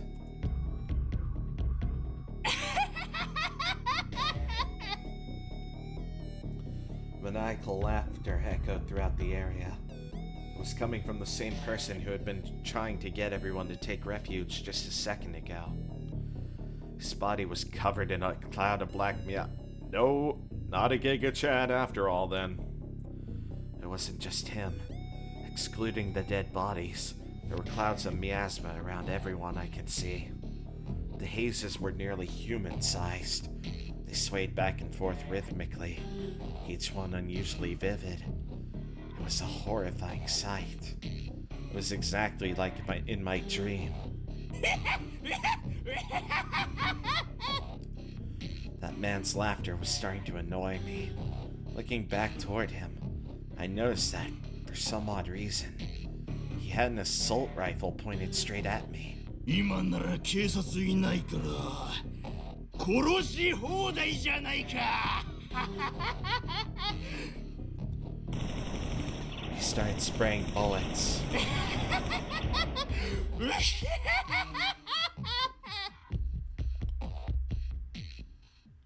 I immediately hit the ground. I'd been shot, or so I thought. I had undoubtedly been standing right in his line of fire, but I didn't feel any pain. I lifted up my head to double check. 避難場所に行けば水や食料それに毛布もあるここに留まっていても意味はないんだ Oh, I thought we were saying that he actually had evil intentions after all. Maybe it was just an intrusive thought or something. He wasn't holding a gun anymore. He was just pleading with the crowd around him. さあ生きる気力を持とう無駄死に But it all changed so suddenly.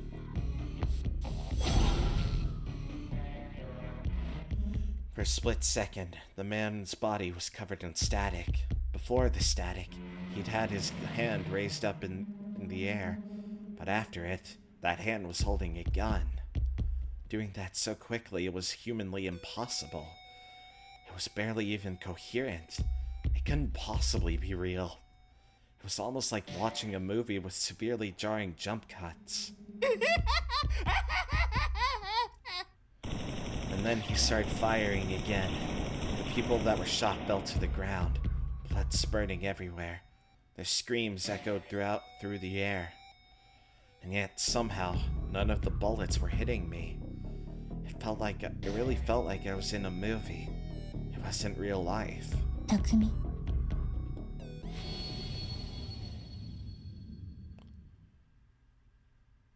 When I heard my name, I came back to my senses.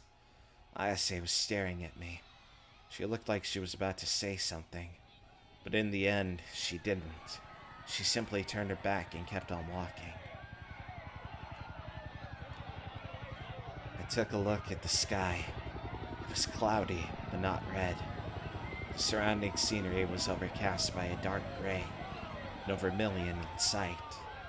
The shooter had gone back to pleading with everyone to evacuate.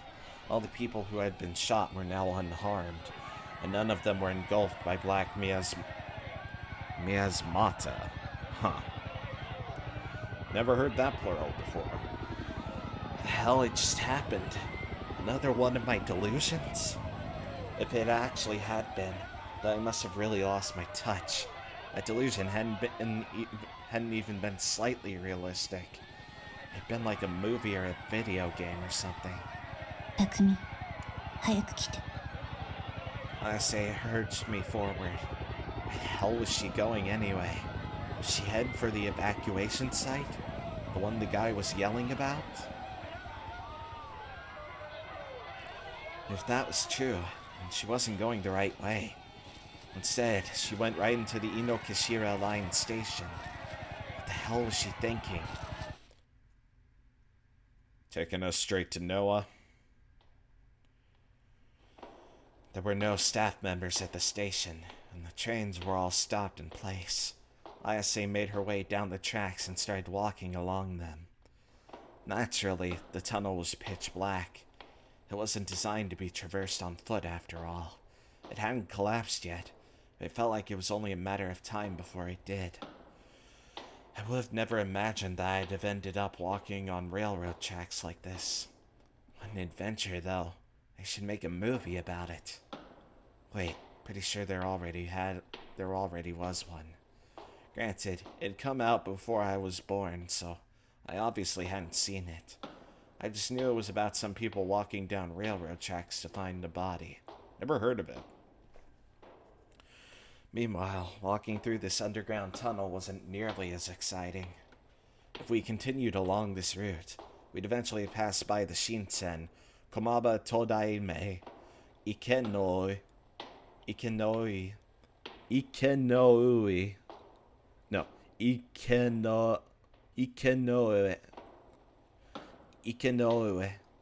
and Shimokitazawa stations. Getting in and out of Shibuya had been made incredibly difficult, so using the subway tunnels was actually a pretty good escape route plan. But we had started in Yoyogi, and Now we were headed toward Shibuya, so something told me that Ayase wasn't using this as an escape route. どこへ行くの？深センの駅よ。What the hell was the point of going there? Maybe she was planning to head to Suime from there? Or maybe my base? Actually, I'd never told her where my base was, so probably not the second one.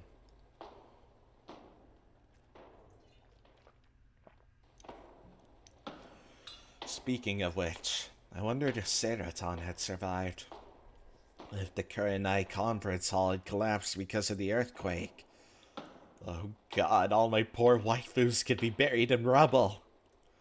Suddenly, my trivial concerns were interrupted by a bright light.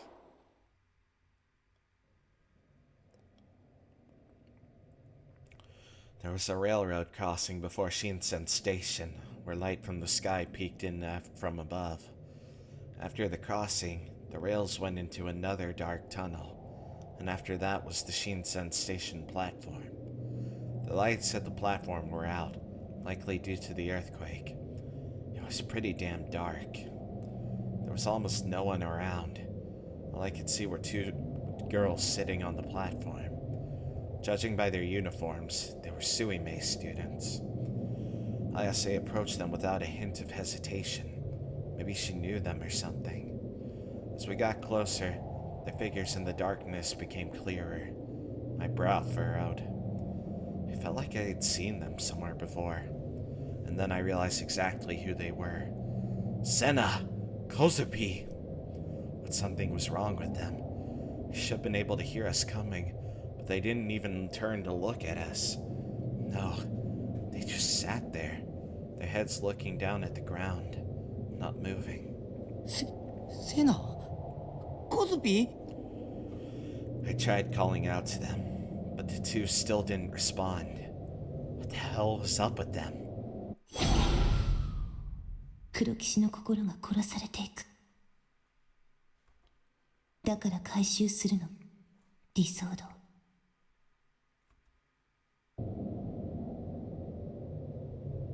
Wait, no fucking way. I rushed over to the girls in a panic and peered into Senna's eyes.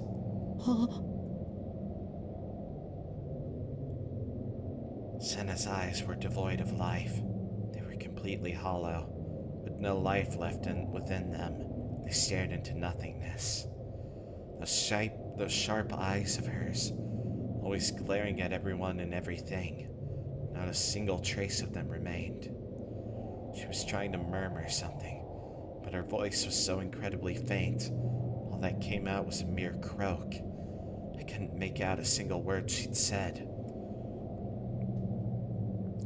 Is Suwa doing to them what he does to Takumi in Ending B?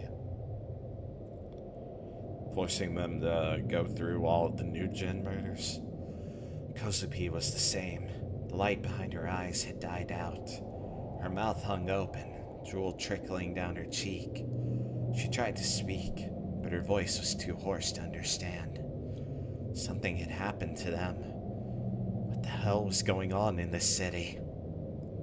Must be Iwa's least favorite ending by default.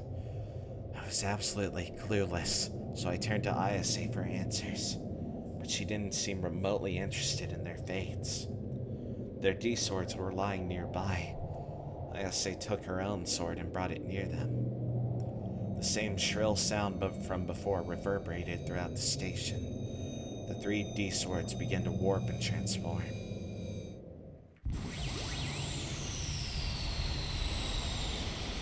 Then came the shockwave, assaulting my body like a fierce gust of wind.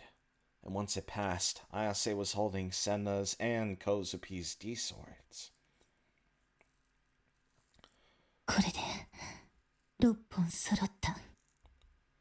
Blushing in apparent arousal, Ayase looked at me. 匠、あとは君が手に入れるだけよ。 How the hell could she be so calm right now? My frustration was then met by the same throbbing pain in my head as before.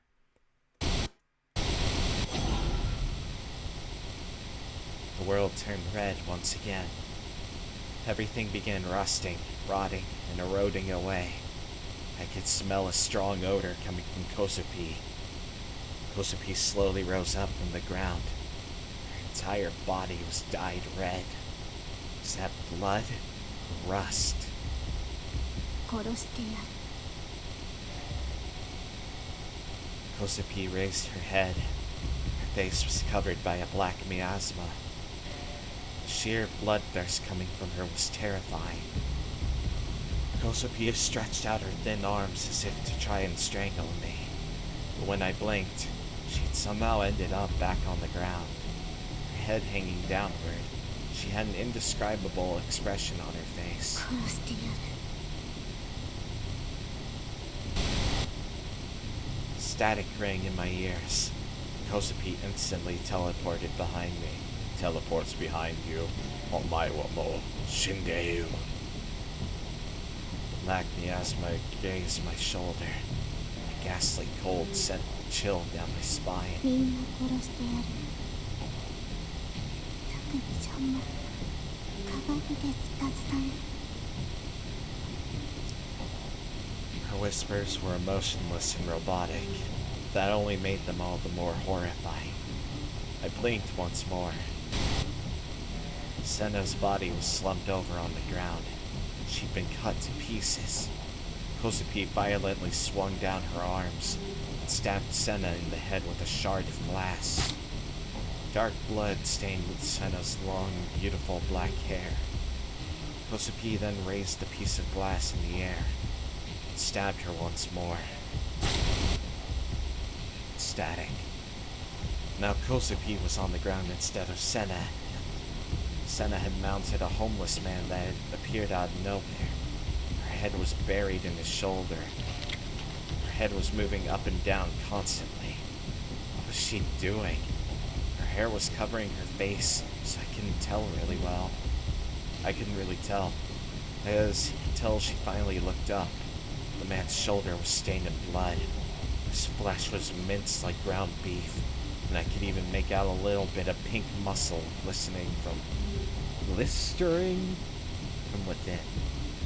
Wait, no. Was it blood? Muscle? Rust? Is she imitating her mother eating her baby? I am. Yep. Senna finally turned around, and I could now see the blood surrounding her mouth.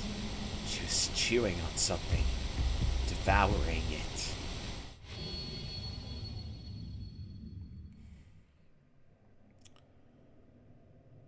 My legs trembled, and the second I lost my balance and collapsed to the ground, the world returned to its original color.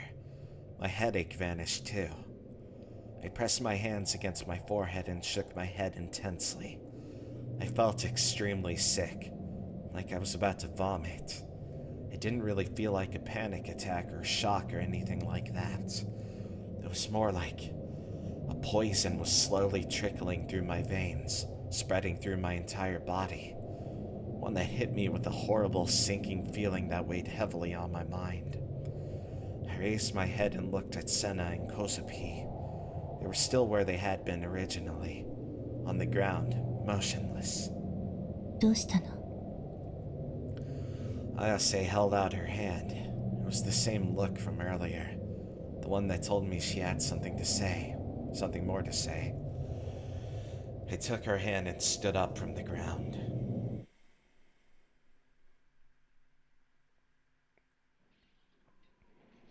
We left Senna and CoZ as they were. I wanted to help them, but I really didn't have the strength to do so. And Ayase just didn't care in the slightest. We made our way back toward Shibuya Station. On the way, we saw countless wounded people on the ground, and just as many dead bodies lying around. Ayase looked up to the sky with her usual distant expression. Trying to stave off my nausea, I asked her a question. 綾瀬はどんな結末を望むの？結末 Mimi was missing in action. Senna and CoZ had both had their minds broken. Ayase had already taken the D swords from all the Gigolomaniac girls. Or maybe stolen would be more appropriate. She had to have orchestrated all of it. How could she have not? There was no way she just happened to find a bunch of out-for-the-count, mind-broken Gigolomaniacs that all had their D swords out. There's just no way. If she was behind it all, then the earthquake was also her doing. Gladiol was just a legend she'd made up. この地震が綾瀬の妄想じゃないって言い切れる。綾瀬だって望んでたんでしょ。そうね。なんでこんなこと。匠、結論を急がない。すでに予言されていたの。セイムラーによって。私はそれを知っていた。ただそれだけ。グラジオール機は綾瀬の妄想じゃないか。そんな本 どこにも存在しないよ。匠も見たはずよ。私の病室で。ああ、見たよ。でもあれは白紙だった。匠に見えていなかっただけよ。そんなの詭弁だ。嘘だ。僕を騙そうっていうのか。世界は約67億ある。つまり人類の全人口よ。異なっているの。それぞれの見ている世界は全く同一であることはないわ。匠と私もそう。それが本当だって言うならそう出してよ。どうせ無理なんでしょ。Ayase stared at me, then furrowed her brow. She seemed a little perplexed. It was almost like she was forcing herself not to show any emotion. 見たいの？私が見ている世界を。できるならやってみてよ。たとえ見せられても信じないだろうけど。違うわ、匠。君はもうすでに見ている。私の世界と君は少しずつ同期し始めているのよ。何を。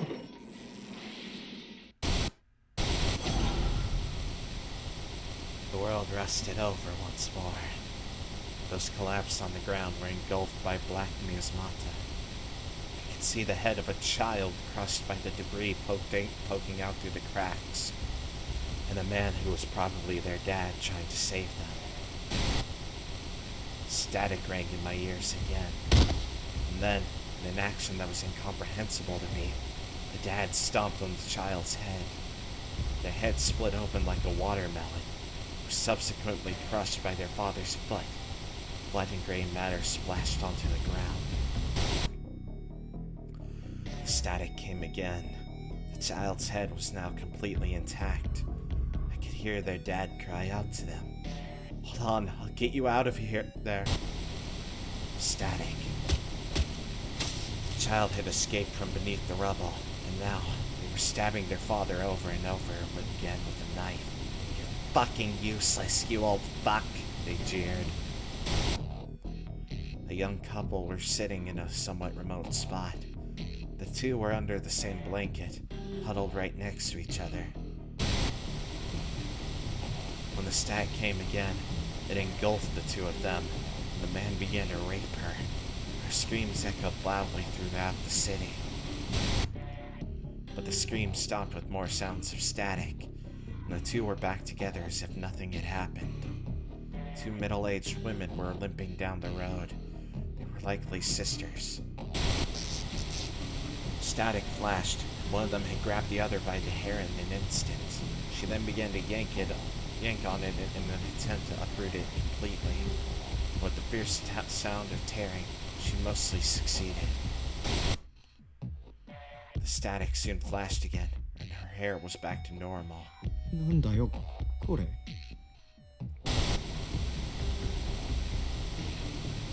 私の世界よ。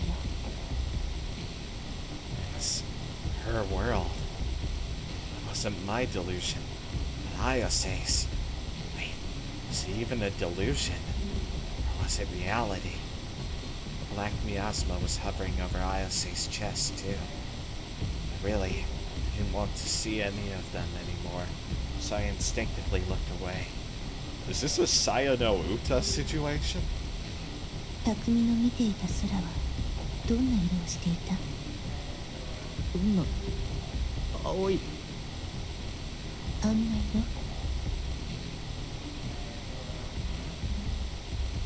色？ Ayase had pointed up to the sky. It was a shade of red. あれは赤道色だ。赤道色？あの色は青じゃないのね。どこからどう見ても青空じゃないよ、常識的に考えて。でも私にとってはあの色が青なのよ。What was she saying? 匠が説明できるの。青色ってどんな色？どんなって、だから空の色。あの色の空しか知らないのよ、私は。みんな青がどんな色かぐらい知ってるでしょ。だから説明して、例えを使わずに青がどんな色なのか。 Without an example, how was I supposed to? I tried thinking of a way to explain it, but I came up empty-handed. I just couldn't come up with a way to describe the color blue.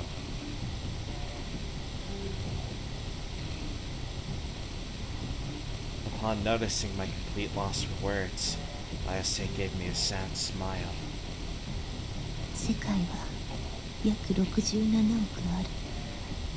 そう言ったはずよ。空の色も67億通りある。みんな見ているものが同じだとは限らないわ。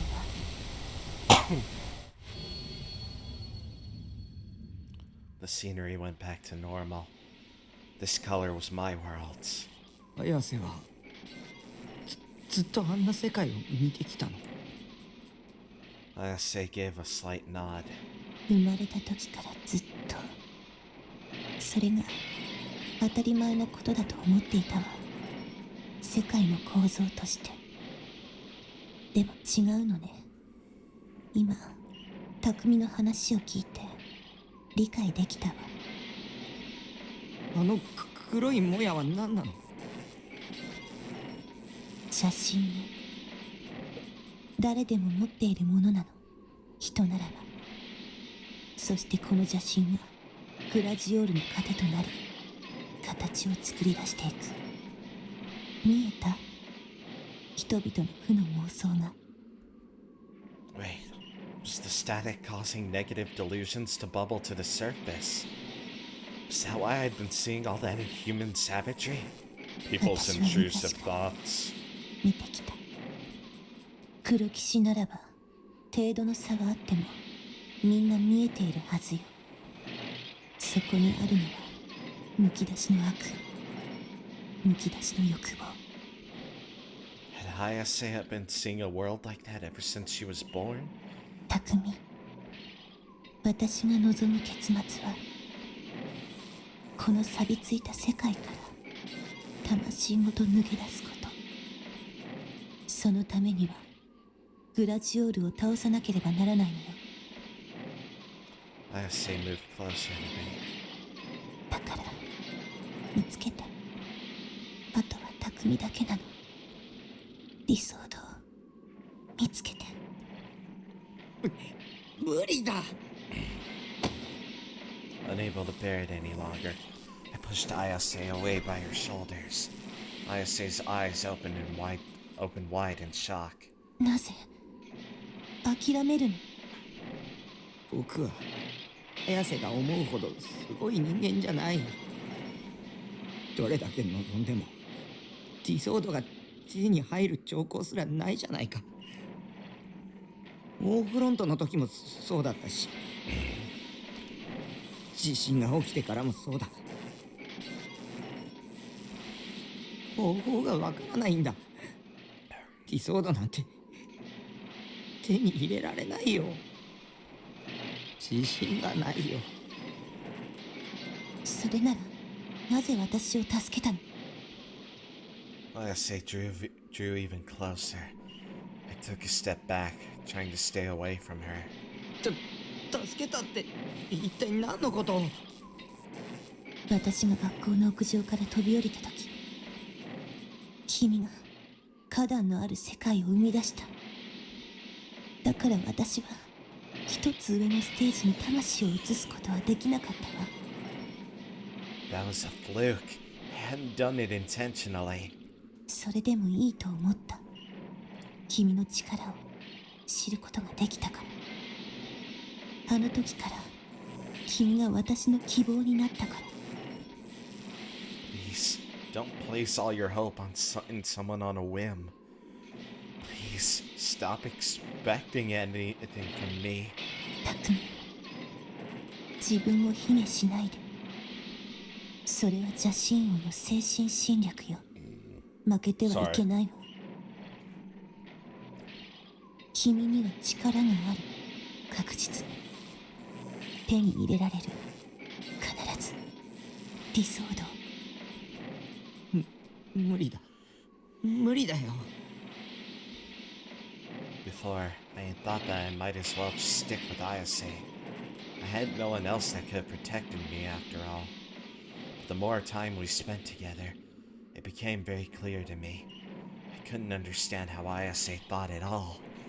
The difference in how our minds perceived the world around us was just too great. And if I was being honest, I was fed up with how fucking batshit insane she was. She was a complete mental case through and through. I really am a horrible person, and I've always been that way. I've never changed. なぜそんなことを言うの？ Ayase clung to me, tears welling in her eyes. It wasn't the calm, aloof Ayase I was used to. 私はこんな世界にいたくない。お願い、解放して。私の希望になって、黒騎士として目覚めて。無理だよ。無理じゃないわ。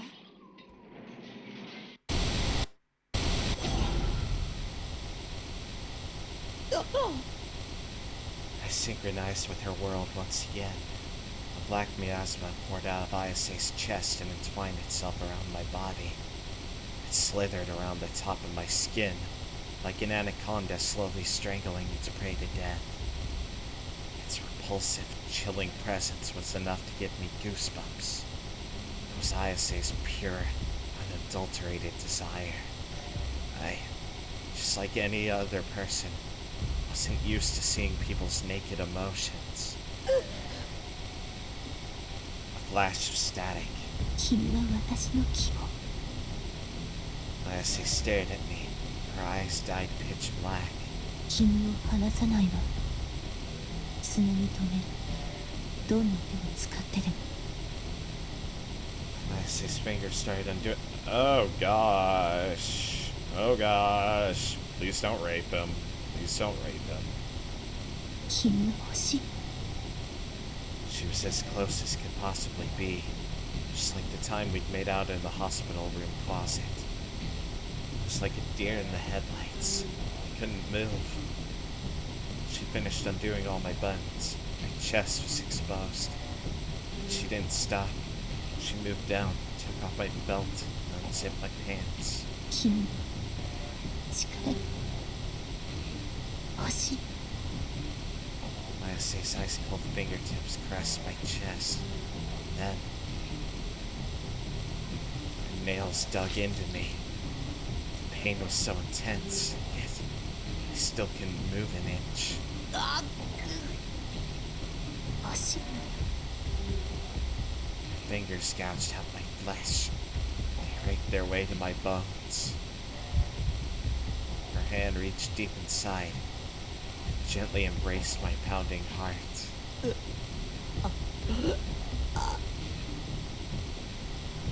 I was trembling, out of fear, out of pain, out of the cool sensation of Ayase's fingers. あったかい。俺はやめ I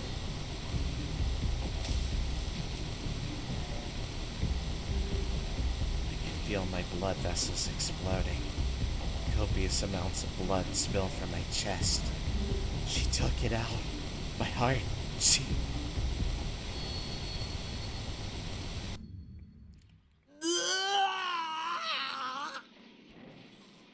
The world switched colors in an instant. It had gone back to its original dull color. The rust had vanished, and I was completely unharmed. I put my hand on my chest. Thankfully, I could feel it beating. My heart was still there. Ayase was standing in front of me, clutching herself with both arms. She looked so incredibly sad, like she was about to burst into tears at any moment. There it was again. The same look as when she had taken USD sword. The same as when I had first seen her world back at the Scramble Crossing. The same as it when she had obtained Senna's and CoZ's D swords. Ayase looked at me on the verge of tears, doing everything she could to hold them back. 首そんなつもりじゃないの。写真を制御できなくなっている。私も取り込みすぎたせいかもしれない。理想度写真王の精神侵食で私はおかしくなりつつある。Wasn't it all just another one of her delusions? Wasn't it all just fake words meant to trick me? Those thoughts suddenly came to mind, but I didn't say them out loud. I just couldn't. Ayase was a girl who rarely showed any emotion, with her unwavering tone giving her clear command of any conversation she ever had. That was why it was so hard to see her like this. I'd never seen her so sad before. She looked so fragile, like she could fall apart at even the slightest touch. Because of that, I knew that I couldn't tell her what I was really thinking. 僕はどうすればいい When those words left my lips, the slightest of tears began to flow from the corner of her eyes. She looked to me with a gaze that showed me how much she truly needed me. 私は支配されつつある。邪神王の攻撃によってこのままじゃ自我を保てない。だから取り除いて私の中を侵食する不浄なる邪神を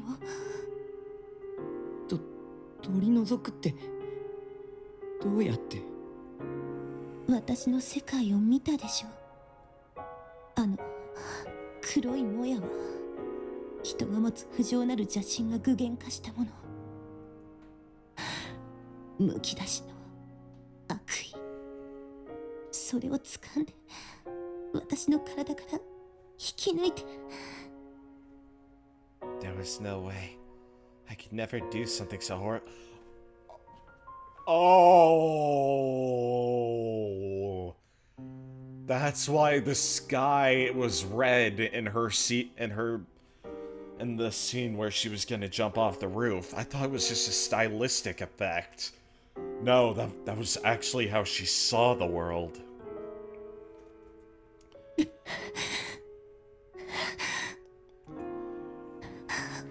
お願い、匠。私は私でいたいの。私の世界を救って。Losing her balance, Ayase fell to the ground. Her figure was as frail as could be. But we had made a promise to each other, one she had said herself. 君を守るわ。君も私を守って。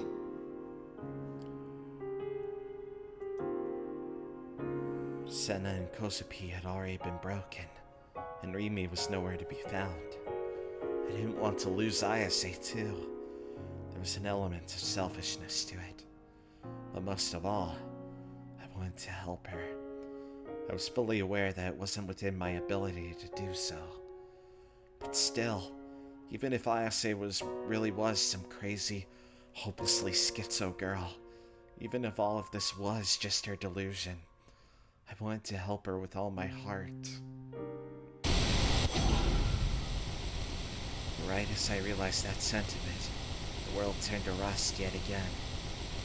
The snake-shaped black miasma pouring out of Ayase's chest reared its head. Just looking at it made me feel sick. It felt like something was pressing down on my chest. I couldn't look away. But even if I could, it wouldn't change anything. That's why I knew I had to try and face it head on. But I couldn't bear it. I felt like my chest was being crushed. My migraine was splitting my head apart. I couldn't do it. I never could have. I didn't have the strength to help anyone. Takumi. I looked up in response to Ayase's call. She held her hand out to me.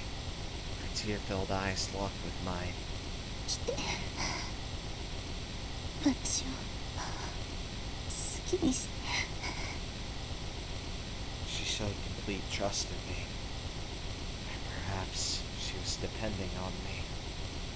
I never had someone depend on me before. My mind was about to crumble, but Ayase's voice just barely managed to keep it together. I bit my lip, and then I took a single step toward Ayase.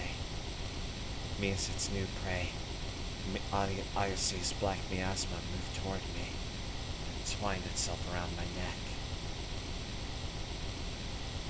It was so cold, it nearly tricked my mind into thinking it was hot. It eased me into its embrace, but all the while, it was gently strangling me to death. Ayase leaned against me. Her body had gone completely limp. I was forced to support her entire body weight.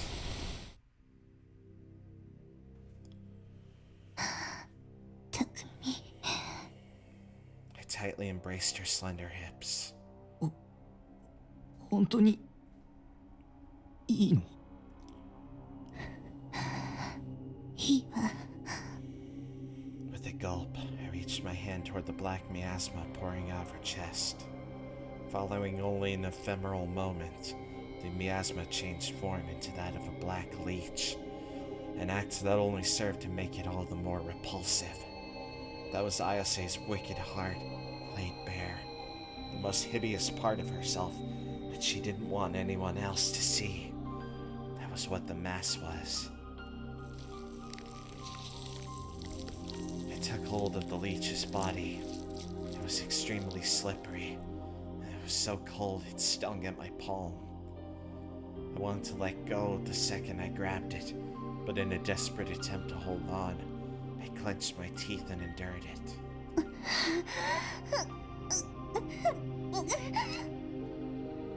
Ayase groaned in pain, her face a horrid mixture of ecstasy and agony.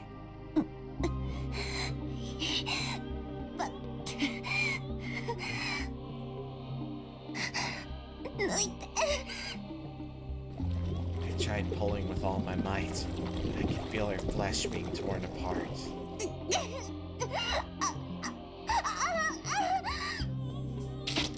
Black liquid burst from her chest, covering my body from head to toe. Whether it was blood or something else, I didn't know. Despite all this, I pressed on, pulling on the leech as hard as I could.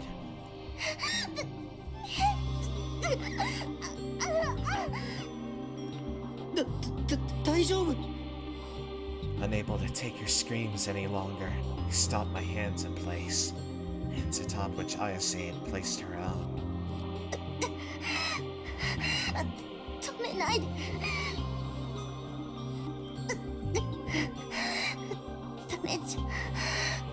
ないから。 Even though her body was drenched in sweat, Ayase firmly reassured me. I couldn't hesitate again. If I did, I'd only be torturing her. 抜けろー。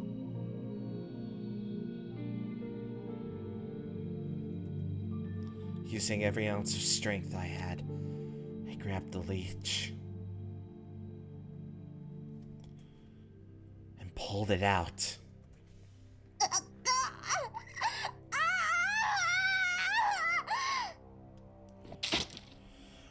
Ayase's body twisted and writhed.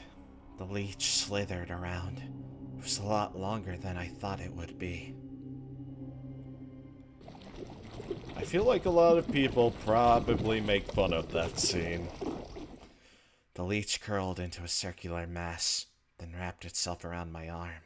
It tightened hard against my fist. I guess it was the Wicked Heart's last stand. I clenched my teeth to endure the pain. I was glad that I had gotten it off Ayase at least, but I wasn't sure what to do with it now.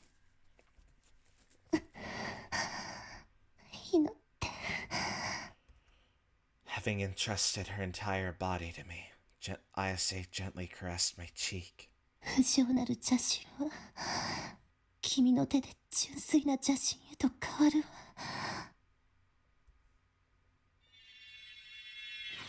The black wicked heart wriggling on my arm suddenly shone violet. A sound burst forth from it. A sound so shrill it was akin to the loudest of screams.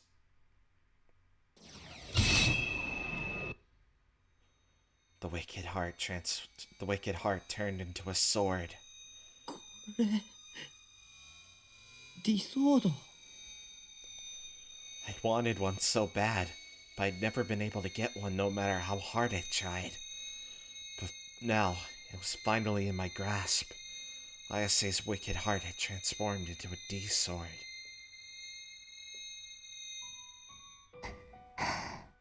目覚めたのね。匠。 Did Takumi just accidentally kill her? Even amid her intense pain, Ayase smiled in my arms. Sweat ran down her brow profusely, adhering her bangs to her forehead. ありがとう。目覚めてくれて。 What had I done to deserve her gratitude? I didn't know. I had no faith in myself. 匠。 Ayase draped her hands around my neck, and then she tightly embraced me. 君だけを私の話を真面目に聞いてくれたのは嬉しかった。すごく。 Ayase's body was really warm. The black liquid on her chest was slowly turning red. Her blood stained my clothes. But I didn't care. I held Ayase tightly in acceptance. She still had trouble breathing. I could feel her back tremble with each breath. The smell of her sweat rose in the air. Even that part of her was as lovely as the rest. 大好き。 Has Ayase fallen in love with me? I may or may not depend on her, but I know she depends on me. So, I don't think a relationship like this will be too bad. Just the two of us.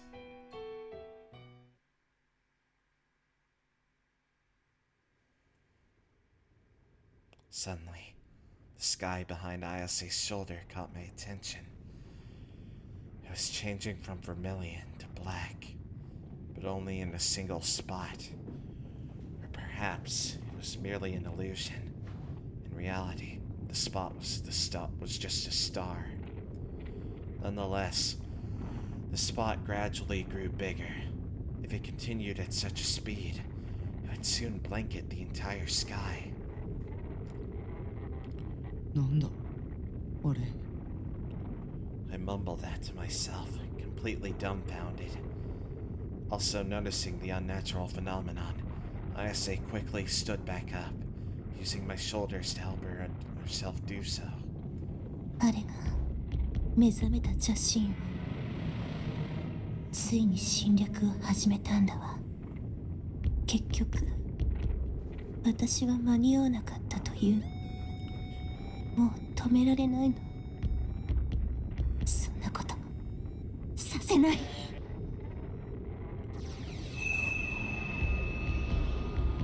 Ayase brought forth her D-sword, materializing it from empty space. どうするつもり？グラジオール記目視録紙編にはこう書かれているわ。7本のディソードが集まった時、暗黒の大樹が現れると、それは純粋なる邪神の塊、邪神をほふることのできる邪神。あらゆる崩壊を飲み込み、邪神王の身を砕くことのできる同質にして異質なるもの。 And that is what White Lotus does. そ In の ending 大事を A. 実現させるのよ。グラジオールを倒すために。Is that also why, ending A had everyone praying for Takumi? That helped trigger it? Ayase was still trembling, and yet she readied her D-sword all the same. She closed her eyes the very next moment. It almost seemed like she was meditating. But even after waiting a moment, nothing happened. Meanwhile, the sky had fully turned black. If I didn't know any better, I would have thought it was nighttime. But no, the sun hadn't set. It was the black miasmata, amalgamated into a mist that was spreading across Shibuya. Transforming into a wave, it sought to drown the city in wicked hearts. It slowly crept over the rubble-filled earth, painting every inch it touched black. Silently, it eroded. It swept over our feet. A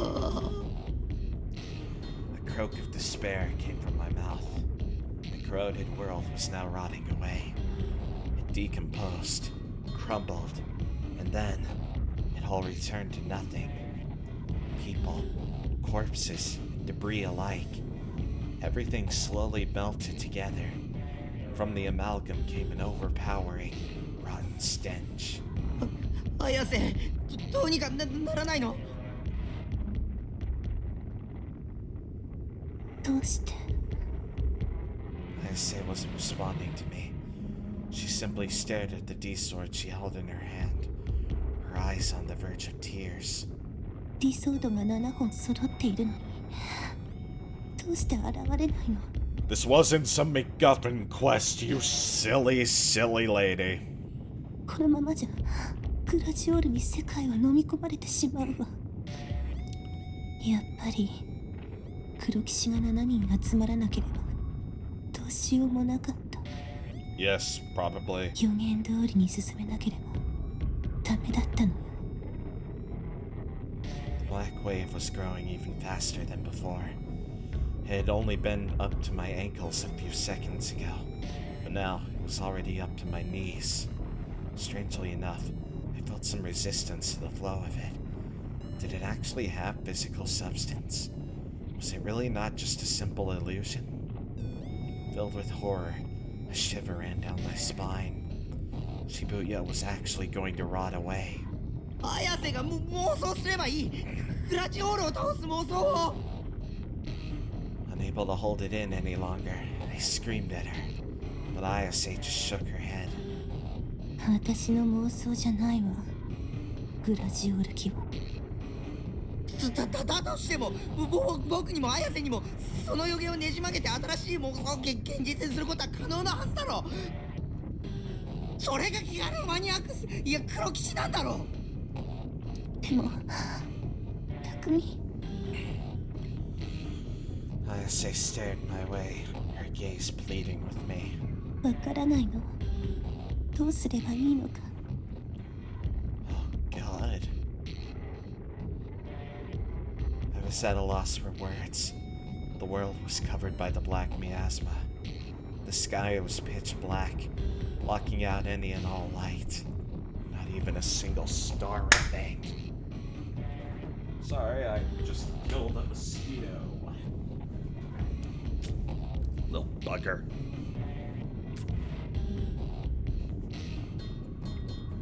The black wave was already up to my hips. It felt like I was going to be washed away by its current any second now. It took everything I had to stay standing. The corpse beside me melted into the liquid and was then swept away by the churning waters. If I let it swallow me up, that was exactly what would happen to me, too. The mere thought of it terrified me so much, I wanted to scream at the top of my lungs. What do I do? What the hell do I do? I desperately tried to think of a solution, but I couldn't come up with any. I was no hero. I was just an otaku freak. And even though I'd finally gotten a D-sword, I had no idea how to use it, so that it ended up being just as useless as me. Everyone would be better off if I just died. I should just get impaled by a bunch of stakes and bleed out, like in the crucifixion case. But right when I thought that, I suddenly remembered something. The songs Fess had written. Their lyrics. 歌を歌うんだ。 Despite how it might have sounded, it wasn't something I'd come up with as a last resort. No, I was convinced that it was the best, and also only solution I could have ever come up with. 歌で綾瀬の妄想を世界に拡散させるんだ。 And the world she spun with them captivated the youth of Shibuya. The Glacial Saga was a legend of dubious authenticity that might or might not have been true. It could have all just been Ayase's delusion, and she was the only one who had any knowledge of it. But that didn't matter. That legend had been spread to the youth of Shibuya through Phantasm songs. Therefore, mutual recognition had already been achieved. だから歌うんだ。グラジオールを倒す歌を歌ってよ、フェス。 If this is gonna be the credits song, I'm just gonna laugh. 歌えというの、この状況で。歌を歌うことで導きが現れるって前に言ってたじゃないか。そうね、言ったわ。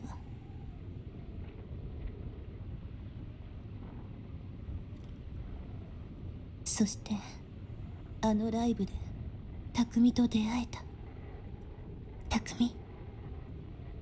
Ayase extended her hand to me.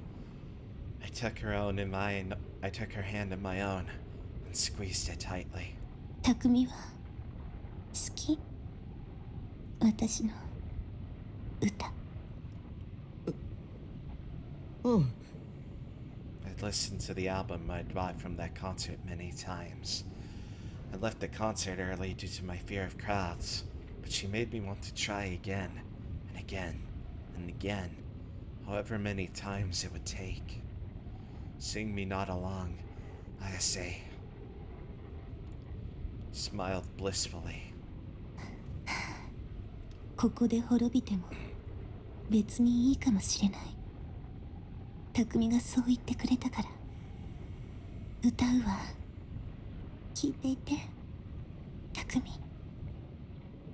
Ayase closed her eyes, took a few moments to focus, before finally letting out a deep breath.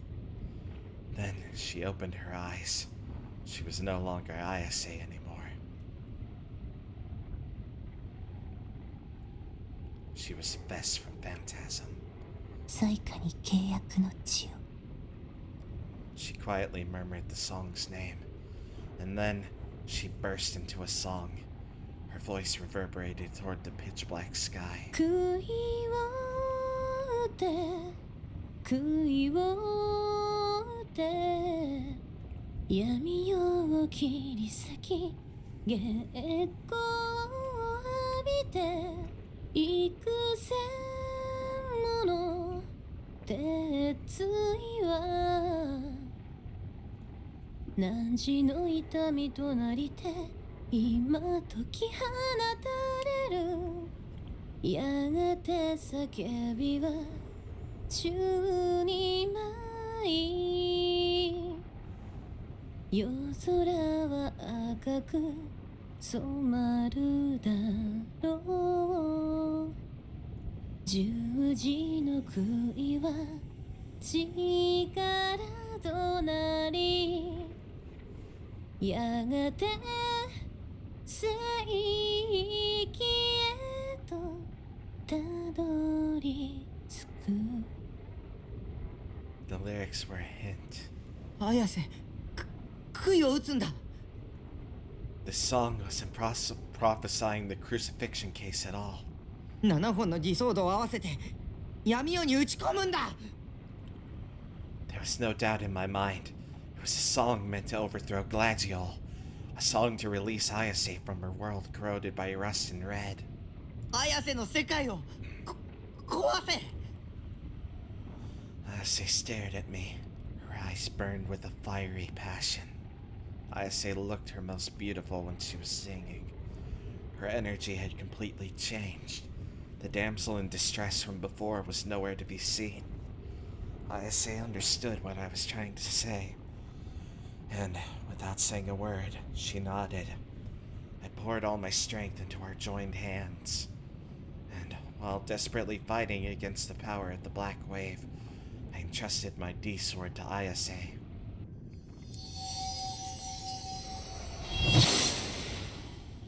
The moment she grabbed it, it was engulfed in red light and swiftly disappeared. But it hadn't been destroyed. As if it had been guided there, the red light was taken in by Ayase's D-sword. Once I knew that for sure, I let go of Ayase's hand.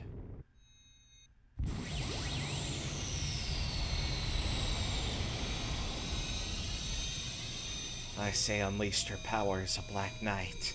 An enormous burst of wind came forth, blasting the world with enough force to make everything around her tremble. The black wave was struck by that pressure, turning into a whirlpool. There wasn't a fragment of her usual indifference in her anymore.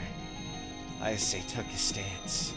She spread her legs, lowered her hips, and held her sword high. Her whole body was overflowing with not just strength, but a strong will. The will to look toward the future. She was just barely able to hold back her urge for pure destruction. She had to wait for the perfect opportunity to unleash it all. The red flicker of the sword grew faster. That sword is that which bends fate to its will. That sword is that which converges all sorrows. That sword is that which interferes with the transcendental plane. Fueled by wicked hearts, designed to rend others, its edge was double. It was the manifestation of all the cries for salvation that arose from Ayase's soul, an embodiment of Ayase's chaotic heart. Ayase's gaze was focused on a single point, the black heavens, the ones that shrouded my blue sky, the ones that shrouded Ayase's red sky, a sky born from all the impurity dwelling within wicked hearts, one that brought nothing but darkness to the world. The only thing I could do was pray. Would the Black Knight's triumph, or would Gladiol prevail? Our fate was resting on Ayase's shoulders, and yet, for some inexplicable reason, I knew. Just as foretold in the legend that Ayase had orchestrated, we would never lose to the wicked-hearted king. So Ayase, strike it, and pierce through the world itself. 開け天国の扉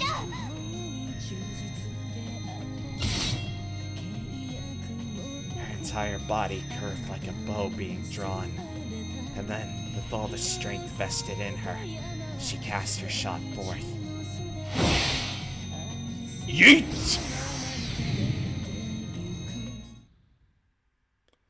The sword carved a trail of light, blew away the darkness with a loud boom, and pierced through the vermilion heavens. It had completely penetrated it.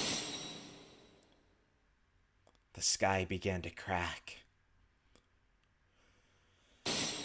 The crack spread throughout the entire sky, and before long, accompanied by a flood of sound, the entire world shattered.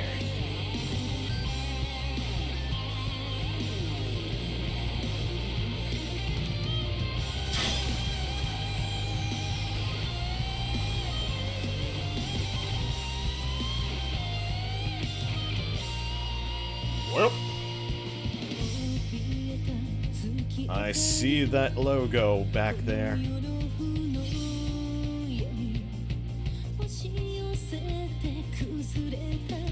Well,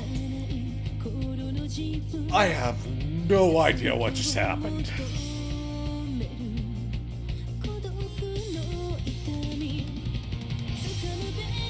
I have no idea what just happened.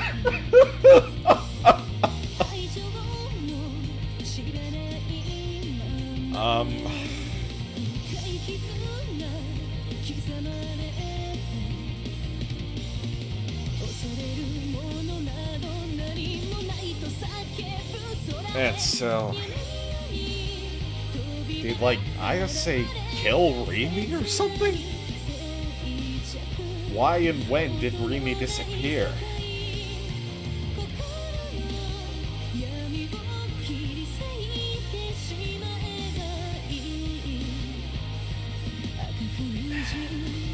So like, it does seem at least that like this whole Wicked Heart thing is indeed a part of the lore here. But like, I thought maybe it was a result of Ayase's torture, but like she said she's seen it all her life. Different people perceive the world differently, but I'm gonna have to think on it. Oh, not over? When I came to, the brilliant light had returned to the world. The sky was blue, the color that couldn't be put into words. And yet, I knew the sky I was looking at right now was most definitely blue. Gladiol must have been overthrown. Or, at the very least, the black miasma plaguing the world had disappeared. And now, a warm, soft hand tightly clasped my own. Ayase was standing by my side, looking up to the exact same sky I was. Without saying a word, tears poured from her eyes. 青はあんなに美しい色をしていたのね。見えるの？ Did you murder somebody? Did you? Please be honest with me.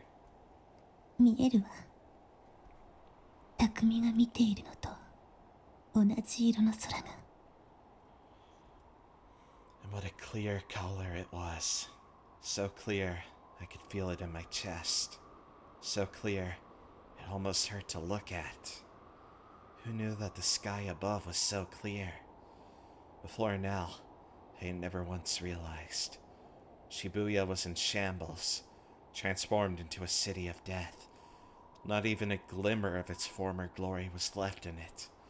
And yet, Ayase, appearing more dazzling than ever, looked fondly over it all. 世界はこんなにも美しいのね。And with those words, Ayase gently clasped my hand.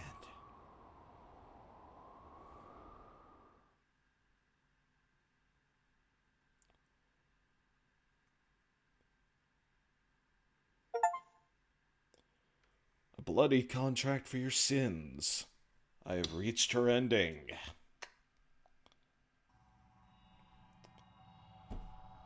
I mean,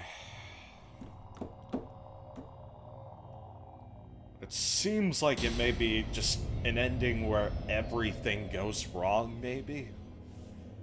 Like, maybe the confrontation between Rimi and Ayase goes sour. I have no idea what happens to Nanami here. We never find out.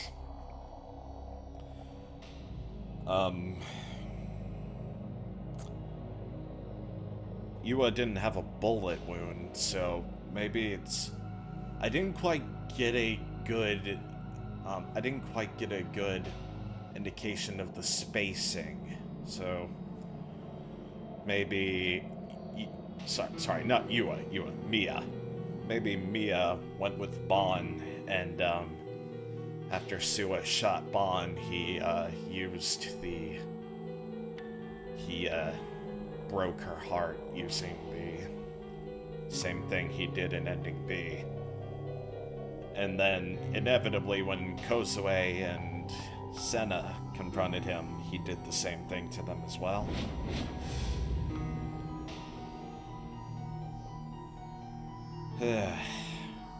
Man, I'm confused.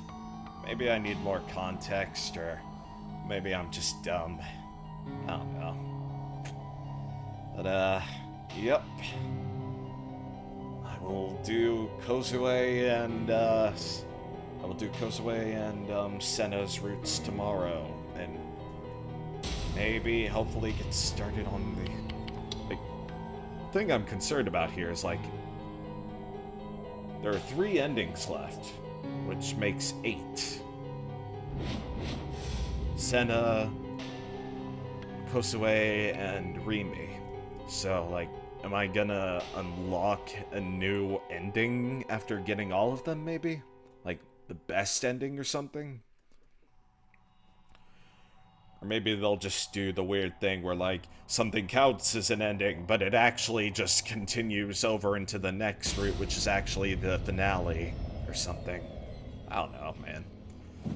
But, yep. I will see you guys tomorrow. I gotta figure out what the hell was going on before I can have any thoughts on this route.